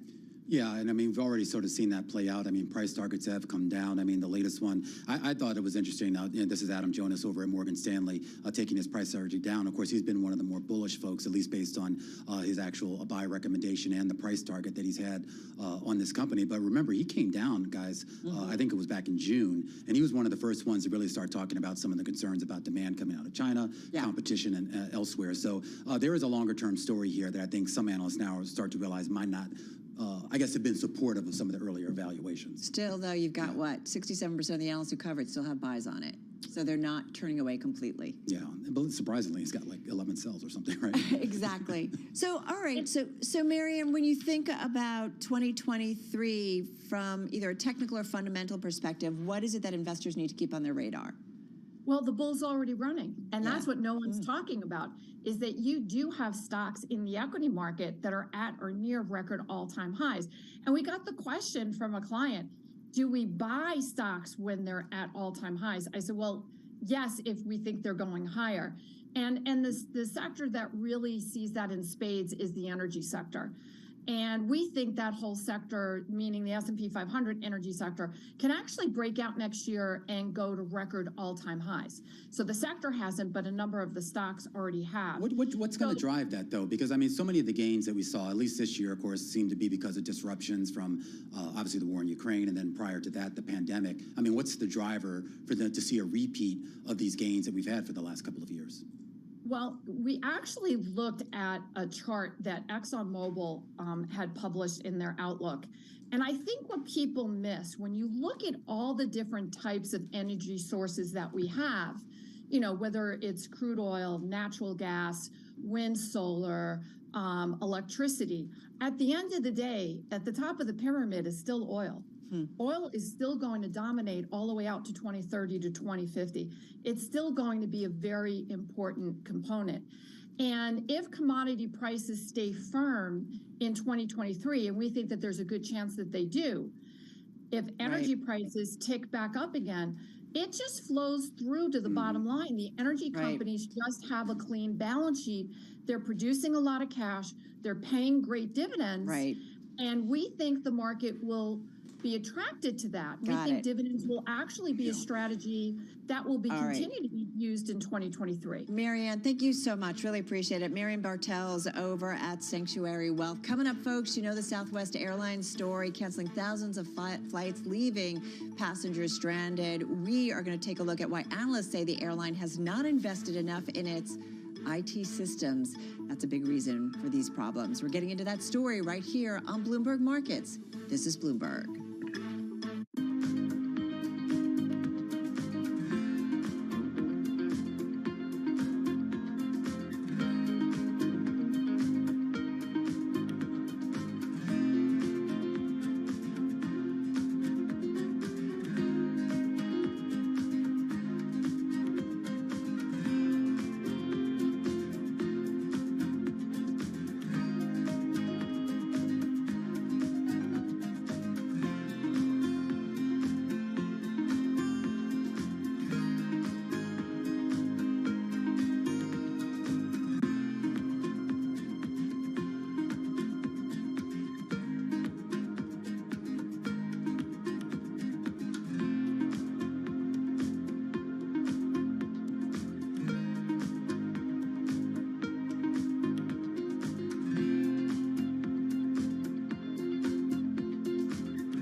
I want everyone who is dealing with the problems we've been facing, whether you haven't been able to get to where you need to go, or you're one of our heroic employees caught up in a massive effort to stabilize the airline, to know is that we're doing everything we can to return to a normal operation.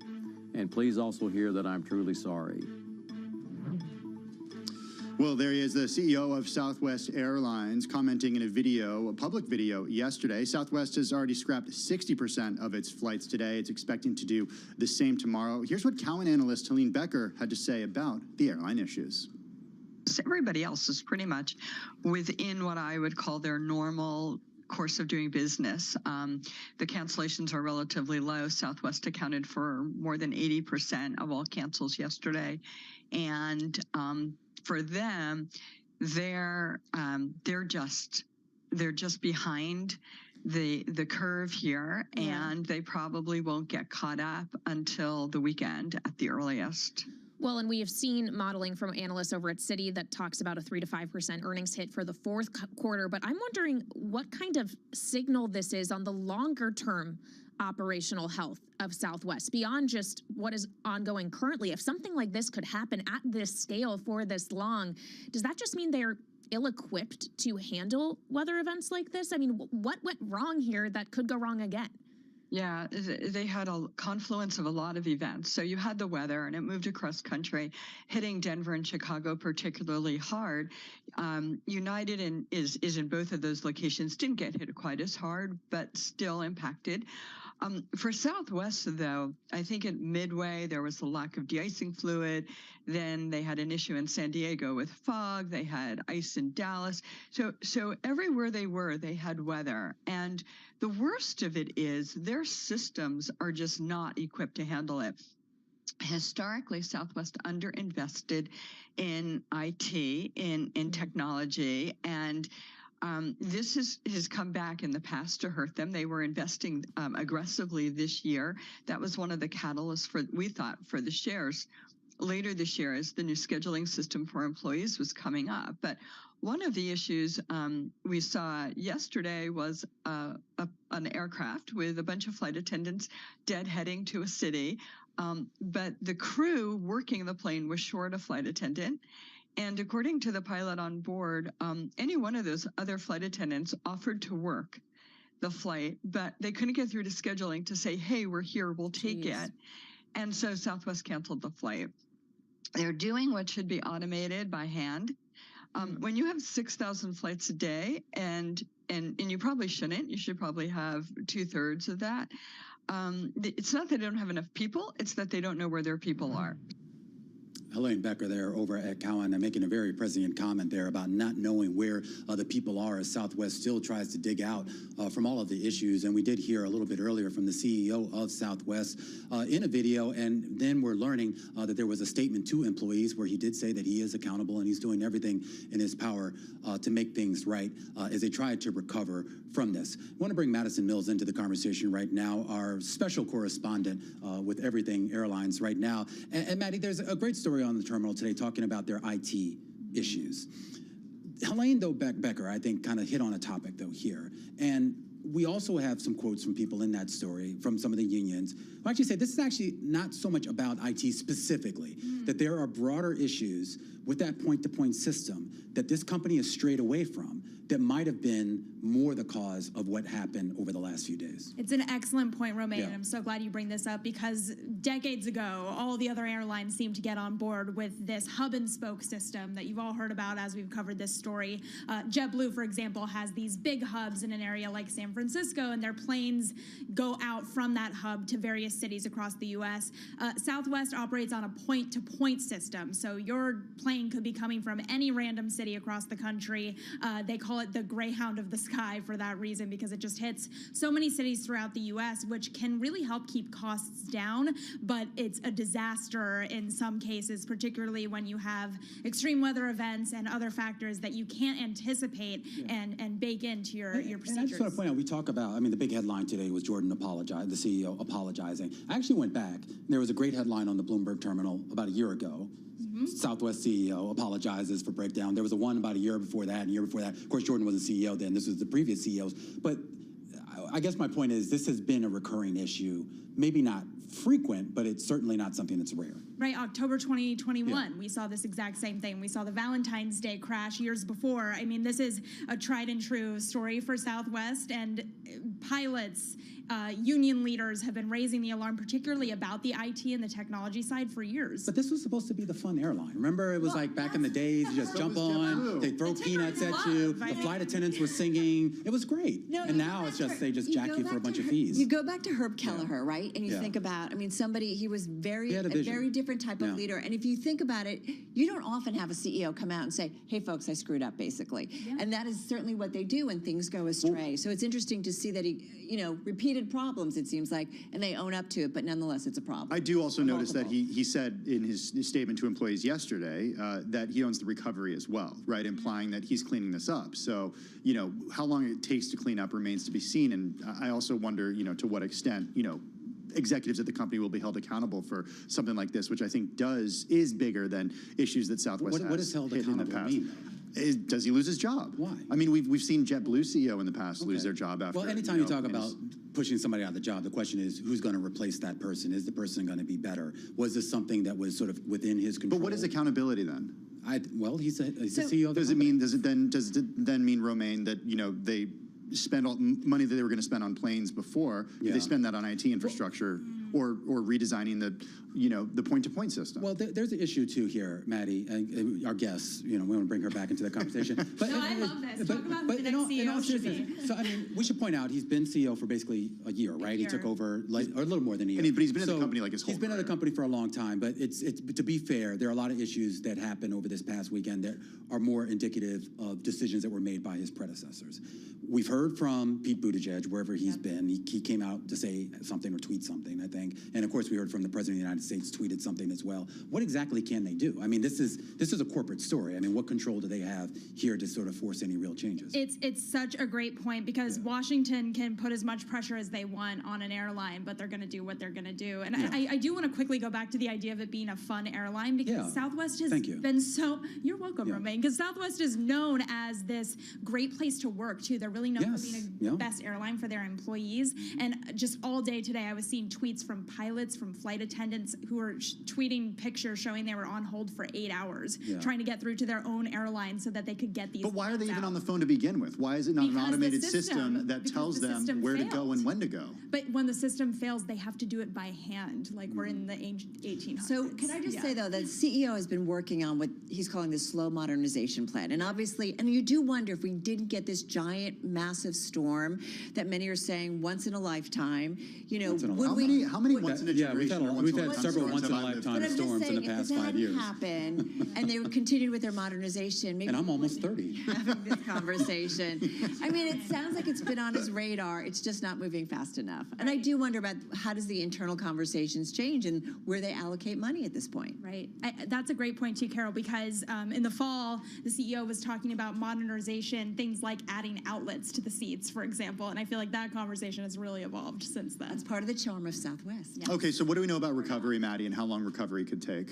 Yeah, so I would love to give great news here, but unfortunately we have another traumatic weather event coming in, this atmospheric Is this another river. once-in-a-lifetime one? We got another once-in-a-lifetime coming in. The Pacific Northwest and California is going to have just extreme winds, rain, potentially even snow in some areas. We're already seeing power lines knocked out in parts of the Bay Area. I have to wonder how that's going to Just real quickly, though, are the other airlines not feeling this pain as well? Are they able to sort of rebound in a way that Southwest hasn't?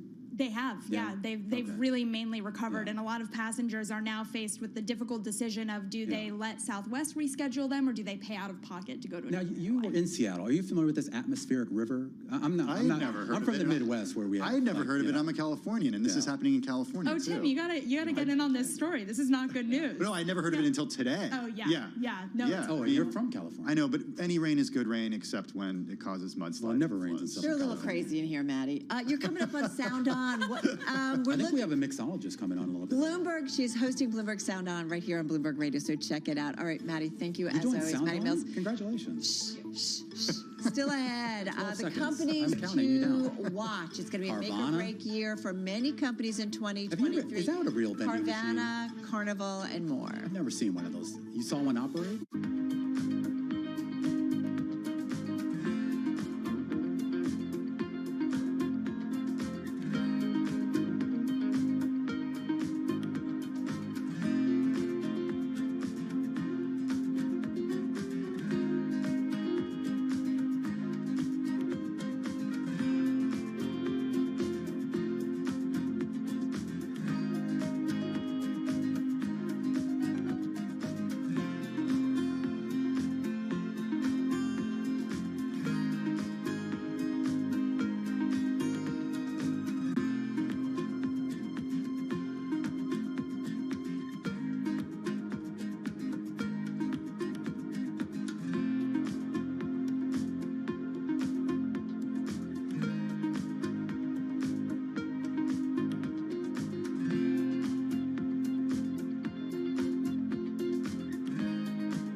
the satellites have propulsion systems. They can kind of move to get out of the way of each other or change their orbit a little bit. It's a service that you guys offer to help these companies know how to maneuver their machines. Yeah, we offer a collision avoidance service. It's a subscription service. We'll send you an alert up to 7 days in advance if your satellite's going to come dangerously close to a piece of debris or another satellite. Companies have been doing that for decades, moving satellites around, but it's sort of like a harder problem now. The risk of a collision is a lot higher now, just because we've installed so much more hardware into space. You have a big collision, it creates a cloud of debris, and now all the other satellites are flying through this whizzing mess of debris. As we add all of the new satellites into space, the risks of the collision, the likelihood of the collision is going up.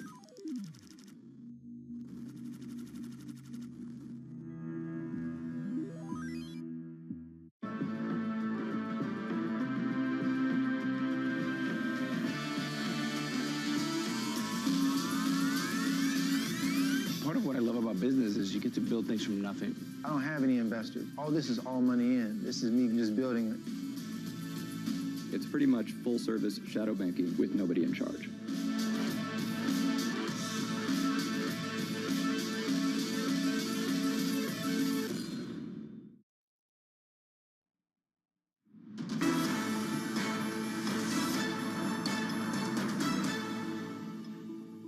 Welcome back to Bloomberg Markets The Close. I'm Tim Stenivek along with Carol Nasser and Romaine Bostic here in the Bloomberg Interactive Brokers studio in New York. Another down day on Wall Street. The S&P 500 do you know what the original down pronunciation, 1.2%. historical pronunciation of my name is? Oh, no, I don't. Bostic. Is that what I said? Yeah. Oh, okay. So I got it right. Yep. Oh, Don't okay. we all say Thanks. Bostic? And Carol, I got your name right too. Yeah, thanks. As long as I get my own name right, then I'm having a good day as well. The Nasdaq down 1.4%, the Dow down 1.1%. On the S&P 500, we closed below 3,800. 3783 is the number. Let's get to what moved the market today. We got Bloomberg's Emily Griffeo with us right now. Emily, I want to start with news of COVID's China concerns and COVID. I mean, we've been talking about this throughout the program today. It kind of feels like we're back in 2020 at this point with these ideas of restrictions and testing, and then even back to like a year ago before we got rid of some of these restrictions. What's going on? Yeah, we're certainly seeing a little bit of COVID-related panic in the equity markets, but a trader did point out to me today that we didn't see a lot of movement in fixed income, so the yield on the 10-year was actually higher today, and he said that in order for us to really call this a full-blown COVID-related panic, you would actually tend to see investors moving into 10 years, moving into that safe haven treasury bet. So not an entire scare just yet, but certainly after that headline moved about the plane from from China into Milan with passengers with COVID, that's when we started to see the market fall off. Yeah, and a day where sentiment felt pretty much down for the day. It just kind of maybe gave it a little bit more of a tweak to the downside. Let's talk about Tesla, which has seen, 7 consecutive down days of trading, Emily, but we saw some retail buyers, once again coming into the market. Talk to us about Tesla specifically. Yeah, so certainly those dip buyers, their bets are paying off, but it's actually been interesting to look at just the volume of buying that we're seeing from the retail side. So this is from Vanda Research, that retail investors have bought Tesla every day this month. And then I just got a stat from Interactive Brokers that on their platform, Tesla every day this month has seen the most net buys from investors out of any stock. So the trade did not work for most of December, but today paying off a little bit. Because what did Tesla do for the month? So that buying. Yeah, and we should point out the volume on Tesla has been through the roof. I mean, I think, on average, what is it, something like 85, 90 million, and we're something like over 200 million the last couple of days here. So interesting buying here. I am curious, though, I mean, the Tesla story, and I don't want to dwell too much on Tesla specifically, but there is a broader narrative here about dip buying. The idea that there was a lot of stuff that got sold off that maybe shouldn't have been sold off, at least not to the extremes that they were. And a lot of people still see a longer term growth story in some of these names, whether it's in EV or some of the other tech spaces, healthcare as well. Are there other names out there where you're starting to see maybe some of those retail traders come back in and say, enough is enough? Well, certainly this kind of has to do with Tesla just a little bit, but I think of ARK, Kathy Wood's flagship fund, because Tesla is one of the largest holdings. But even just that fund broadly, one of the big ETF stories this year has been the fund is down so much, but it still has positive inflows. We're looking at about 1.2 billion net inflows into ARKK. So again, that's a story of speculative technology stocks, but people still piling in. And it's completely speculative, but there is a sense here that if we are near a bottom here and the sort of the growth projections for some of those companies comes to fruition, there could be a lot of money to be made. A lot of these stocks too, they paid off so well for investors prior to this year. So I think that that sentiment is really hard to shake off, and the reflex to buy the dip for a stock that has done so well for you, it's hard to just stop buying even if you've had a few months of losses, or now almost a year of losses for Tesla and ARK. Well, you just have to figure out, right, as an investor, when that negative sentiment is just so dour that at some point there's a bit of an opportunity for investors. All right, going to leave it there. Emily, thank you. Emily Grafeo covering the markets for us right now. We do want to get to a story that's on the Bloomberg, and we know about U.S. companies, right? So much that they had to overcome in 2022. We're talking about rising interest rates, an inflationary environment. You had consumers really concerned about costs, and you also had a sagging stock market, which means some of these companies are in a very, very tough spot when it comes to 2023, the new year. That includes Beyond Meat and Carvana, many, many others. So let's get into it with Bloomberg's Catherine Larkin. She oversees our global business coverage here at Bloomberg. Catherine, thanks so much for coming on to talk about this list. First of all, what was it? How did you figure out the names that you had to include on this list? Well, thanks so much for having me. This was definitely a really interesting project where we looked at companies that had high debt, as you said, sagging stock prices, and also companies where the business model just doesn't necessarily fit with what consumers are buying these days. And we found companies like Carvana, Beyond Meat, Carnival, even EV startups. They're just not necessarily in a really great position to start the new year. Well, I thought Carnival, for example, it's a cruise company. I thought they were in a good position as customers, want to get out there and revenge spend when it comes to travel, and cruise companies are in a good position because they offer this all-inclusive experience. So is it more a story with Carnival about the debt and the aging fleet of ships rather than the actual business? It is about the debt. They tripled their long-term debt during the pandemic. Cruises were, closed for over a year. They now have $32 billion in debt, and with interest rates rising, that's going to be very expensive to pay down. While they do have people back on boats, they have fewer boats than they did previously, and they've got to get people willing to pay the prices that will allow them to return to profitability, which is not something that we saw this year for them, but something analysts and investors hope we'll see in 2023. I want to talk about another company you had in there, and that was Beyond Meat, Catherine. This was a stock, and really for that matter, I think there was so much enthusiasm over alternative proteins, whether it was Beyond Meat or some of the non-publicly traded companies like Impossible. The bloom seems to have come off that rose right now. Is this sort of a broader demand issue, meaning industry-wide, or is there something specific to Beyond Meat that we've seen this big drawdown in the shares? The answer is really both.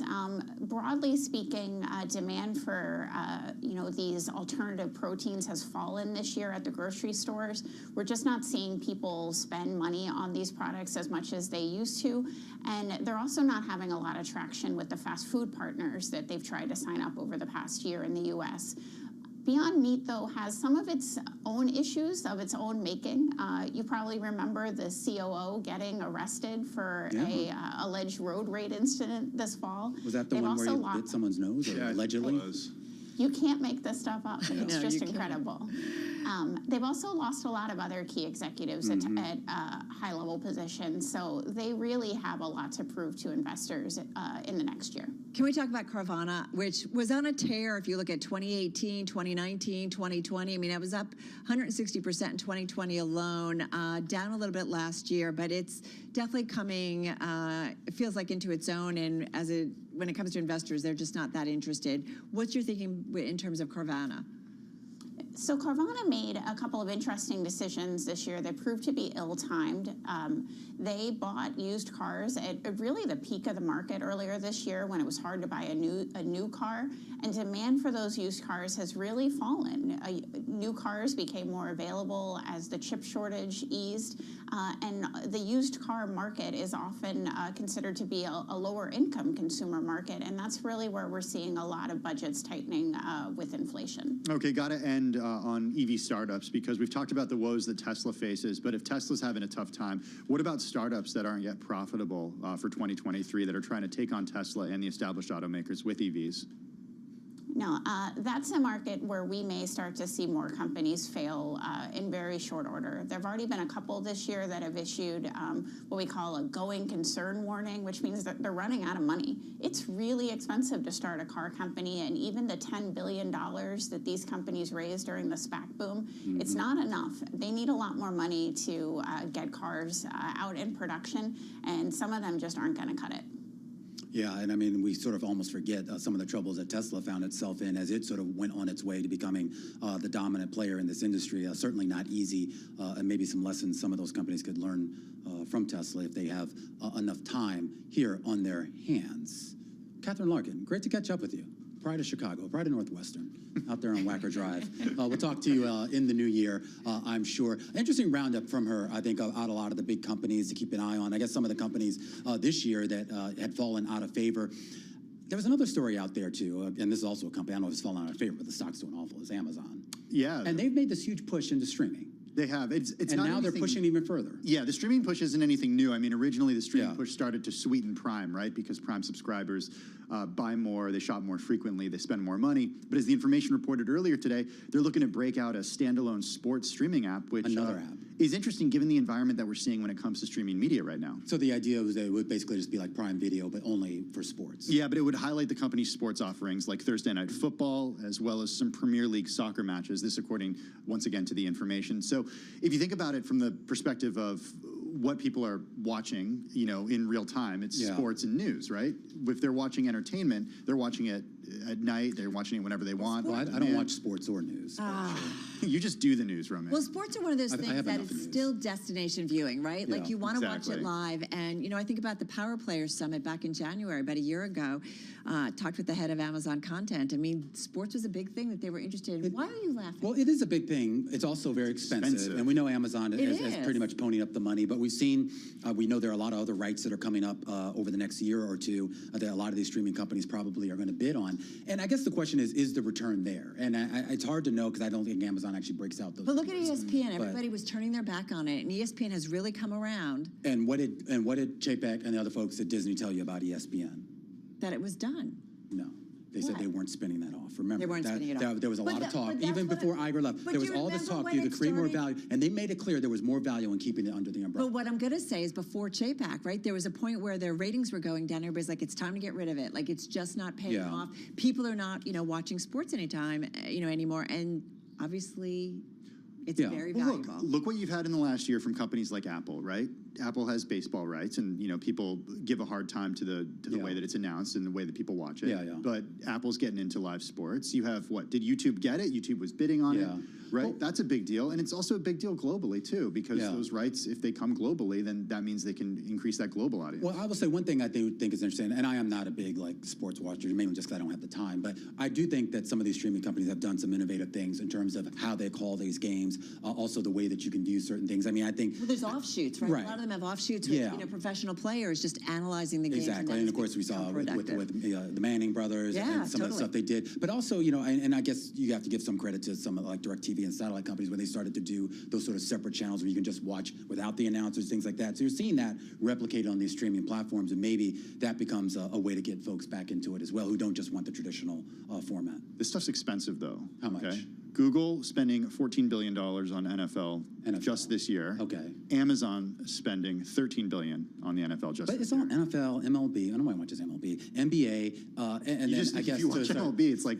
you know during the day in the summer where you're like at work, right? Nobody. It's like Tom Keene and like 5 other old guys. But I am curious though, like we talk about. Like you mentioned ESPN, Tom, and I don't know. You're probably too young to remember this, but like when ESPN was really trying to build itself up, remember they showed all these niche sports because they couldn't afford the rights for the big games. So it was, strongman competitions and, I don't know, cheerleading. It was like really weird stuff, but it created an audience for them. And you're starting to see that with some of those streaming platforms where they're going to sort of these quote-unquote niche sports like lacrosse and other things that aren't going to cost as much, but may potentially pay off down the road. Right, and pull in the viewers. I think one of the challenges here is what is the consumer to do in an era of this unbundling, right? Does there end up being another bundle? My parents just ended up quitting their actual cable and getting YouTube TV, for example, but then you have to add on everything, Showtime, HBO, Netflix. I sat down, I put it all in a spreadsheet, all the stuff we're paying for. Did you have your passwords in there? If you do, can you share it with me? No, I don't do passwords. All right. You don't? Passwords, okay. no. All right. That's right. Nothing's password protected. I just go right in. But for Amazon too, they have to think about their overall platform. They've got to figure out, how do you justify the charges they have for either Amazon Prime and some of their different services. They just want to keep making sure that they have tons and tons of people on their platform so they can monetize them in so many different ways. But is that, I don't know, I always feel, this feels funny from Amazon because I feel like this isn't really their core business. Well, right, well, the spending on it. You have to look at everything in the context of how do you get people to spend more money on Prime memberships, or get more people to join Prime. That is the lens right here. And maybe it has something to do with AWS. But and I'm sure there's obviously an advertising component to it, but I feel like this seems like a better fit for a YouTube, for obviously a Netflix, something like that. For sports? And even Apple to a certain extent. But why? What's the hardware relationship with Apple, right? Apple can make the ecosystem stickier. I don't know what the heck they're doing. I love talking streaming. Whatever. Boy, Romaine has a lot to say for someone who's not into sports. Wow. Did you guys catch that? We're coming back right here on Bloomberg. There's more activity in the fusion world than ever, and not just in government research labs. There's also an emerging private fusion industry that's attracted billions of dollars in capital in recent years. Governments and private investors alike realise that we've got to find a solution that's going to allow us to get to net zero targets. This is one of the hardest but most rewarding problems that humanity could work on. Ultimately, we all want the same thing. We want someone to put electricity on the grid from a fusion power station as quickly as possible.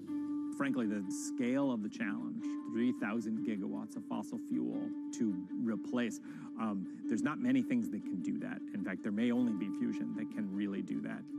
And while many in the scientific community predict fusion power will take decades, some in the private fusion space believe we'll get there in just a few years, as soon as the 2030s.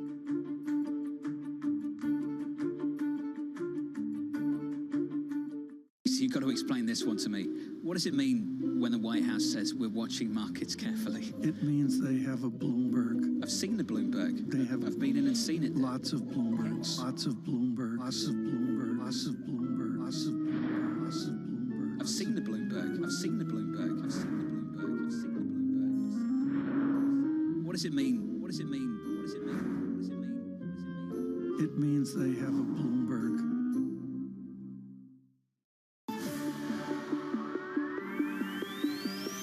When innovation strikes, Bloomberg Technology is there with the news and analysis you need. Every weekday, only on Bloomberg.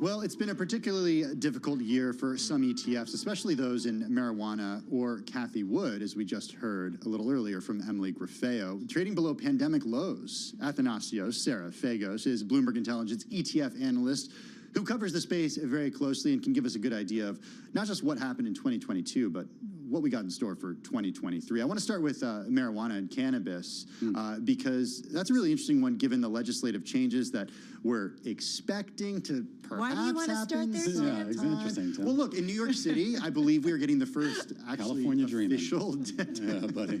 You guys are making this job really Come tough on, Tim. me Come this on, Tim. You afternoon. can do it. All right, so what's going on with weed stocks? Because they have been under pressure lately, but maybe we'll see something from the federal government that could provide a little bit of ease when it comes to the way that they deal with capital. Yeah, so like you mentioned, it's pretty difficult market. So something like 90% of the ETFs are down this year.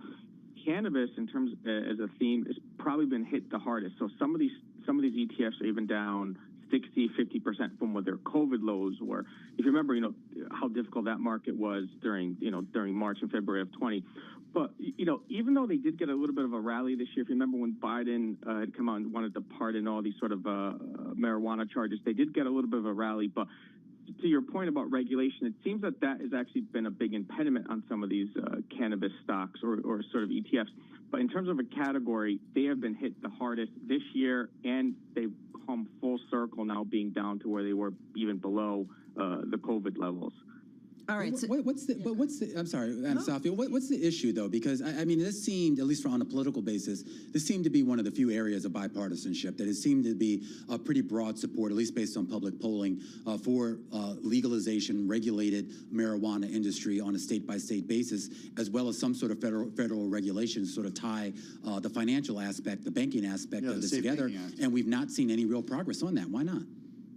Yeah, I mean, that's a good question. I won't be able to speak too much on that, but what I can say with why that's being reflected in the ETFs, initially with a lot of the with some of the ETFs that have come out originally, a lot of them were focused on Canadian companies.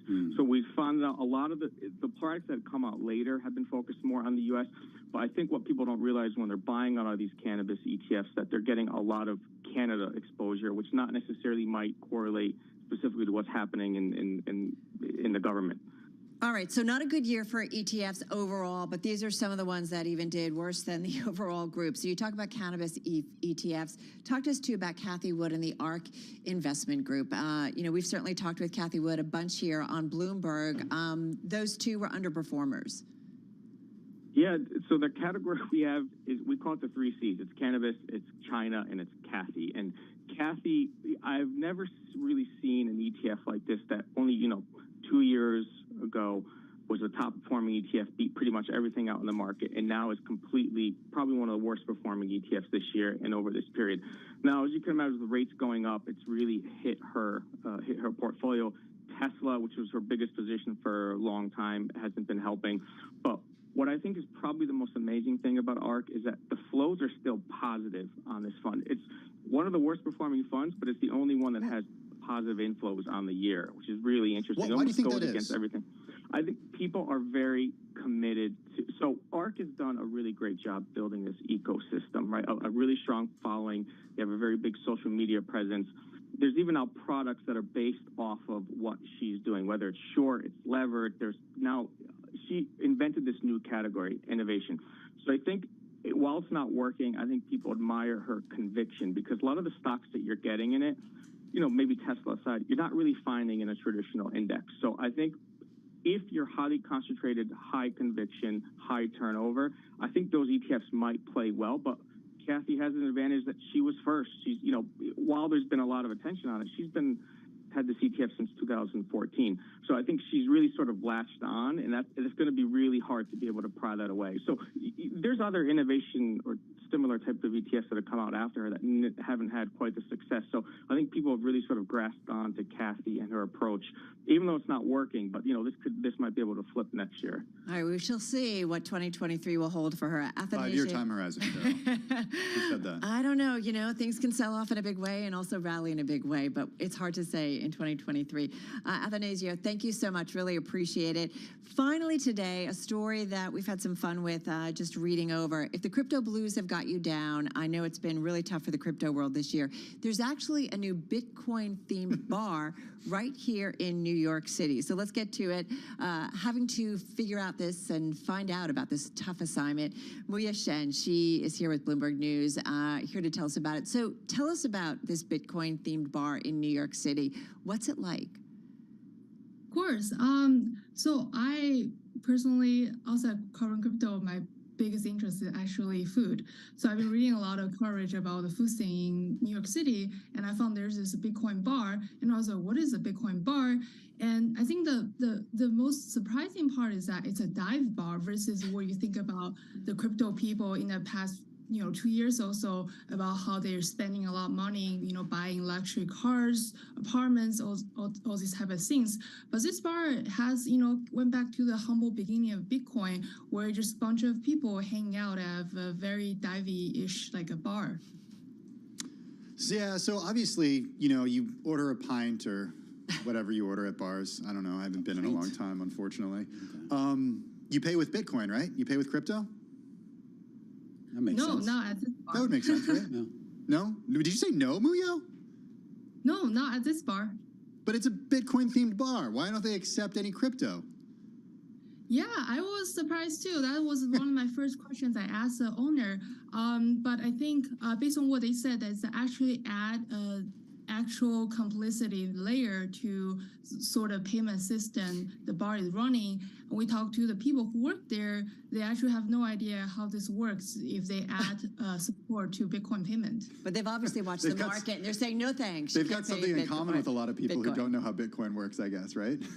So the general idea, so the general idea, I mean, this is basically at this stage, but kind of a theme bar, right? I mean, I guess it'll draw people in who are either part of the crypto faithful or at least just interested in it. The guy, talk to us a little bit about the guy who created this, because he is certainly well steeped in this industry. He is, the owner, he used to work at a Fidelity and was leading the blockchain initiative over there. And now he's running a bar. Yes, but he would love to prefer that this is a Bitcoin bar. He separated himself from the whole crypto crowd. Gotta say, I love that it's got a menu that it's all comfort food for all of those. So you get a chopped cheese for $14, which is criminal, by the way. I think there are people in the Bronx that would like to talk to him. You get a smash burger. I don't know what that is, $12, and a dirty burg? Dirty dog. Dirty burg. Wagyu, fried mozzarella, hot peppers. Did you try the food, Muya? Just pickles, yeah. I had the dirty dog, actually. It was really good. Was it? Okay. What'd you have to drink? I had a beer. Okay. All right. Well, there you go. And then, but you still had to pay in cash. Yes, unfortunately. Wait, so I just want to ask you, just to kind of paint the picture of what this place looks like. I mean, they've got actually Russian dolls that represent some of the personalities that have gone down with the crypto collapse, correct? Yes, that was a new ad. I think it's a new ad up after we right before we visited the bar. Actually, it was very interesting. Like that was the first thing I noticed when I walked into the bar. They have the Russian dolls that you have featuring SBF from FTX, and also I think Suzu from Cereros, Alex from Celsius, which is a crypto lending platform, and also Do Kwon from Terraform Labs, which is involved in Terra stablecoin. Gotta love New York. Only in New York, right? Bitcoin themed. Or Miami. And maybe, or Miami. Or the Bahamas. Or California. Or other places. All right. So much for that. Well, we got to make a trip down there. Where is this? East Village? Greenwich Village. Okay, that's safe.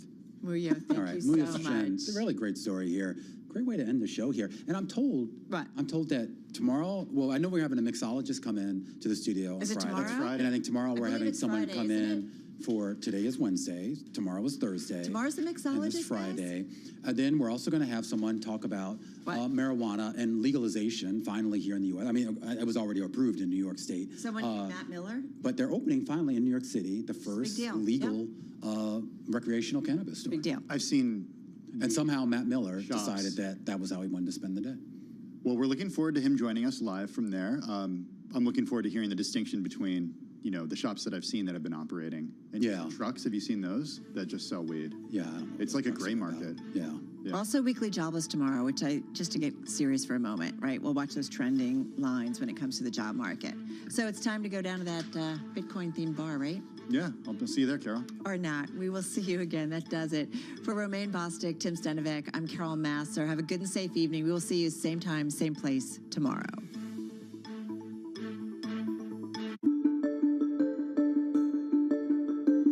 McDonald's is more than 60 years old now. What is it that made McDonald's by far the biggest of the fast food companies? I think it starts with the brand. I mean, we have a brand that is one of the most valuable brands in the world. It started with Ray Kroc recognized the importance of ubiquity. And so that was part of the genius or genesis of doing a franchise model, because with a franchise model, he could get capital deployed, get restaurants built more quickly, than he could if he was trying to do this all on his own. There's been a greater interest in the United States and maybe around the world in healthier eating. Yeah. Have you tried to reflect that in your menu? I'd say, what we try to do on our menu is to have choice. So we have a variety of things on our menu, from more indulgent items to, healthier items. And, it gets back to, again, what sells gets on the menu and stays on the menu. What we have seen consistently is, as we've tried to broaden more of what, people might say are better for you items, there's just not as strong a demand for them as there are for some of our iconic classics. And so, not in the business of telling people what they should or shouldn't eat. Our view is, our obligation is to provide them with total transparency on nutritional information, to make sure that we afford them choice, but ultimately what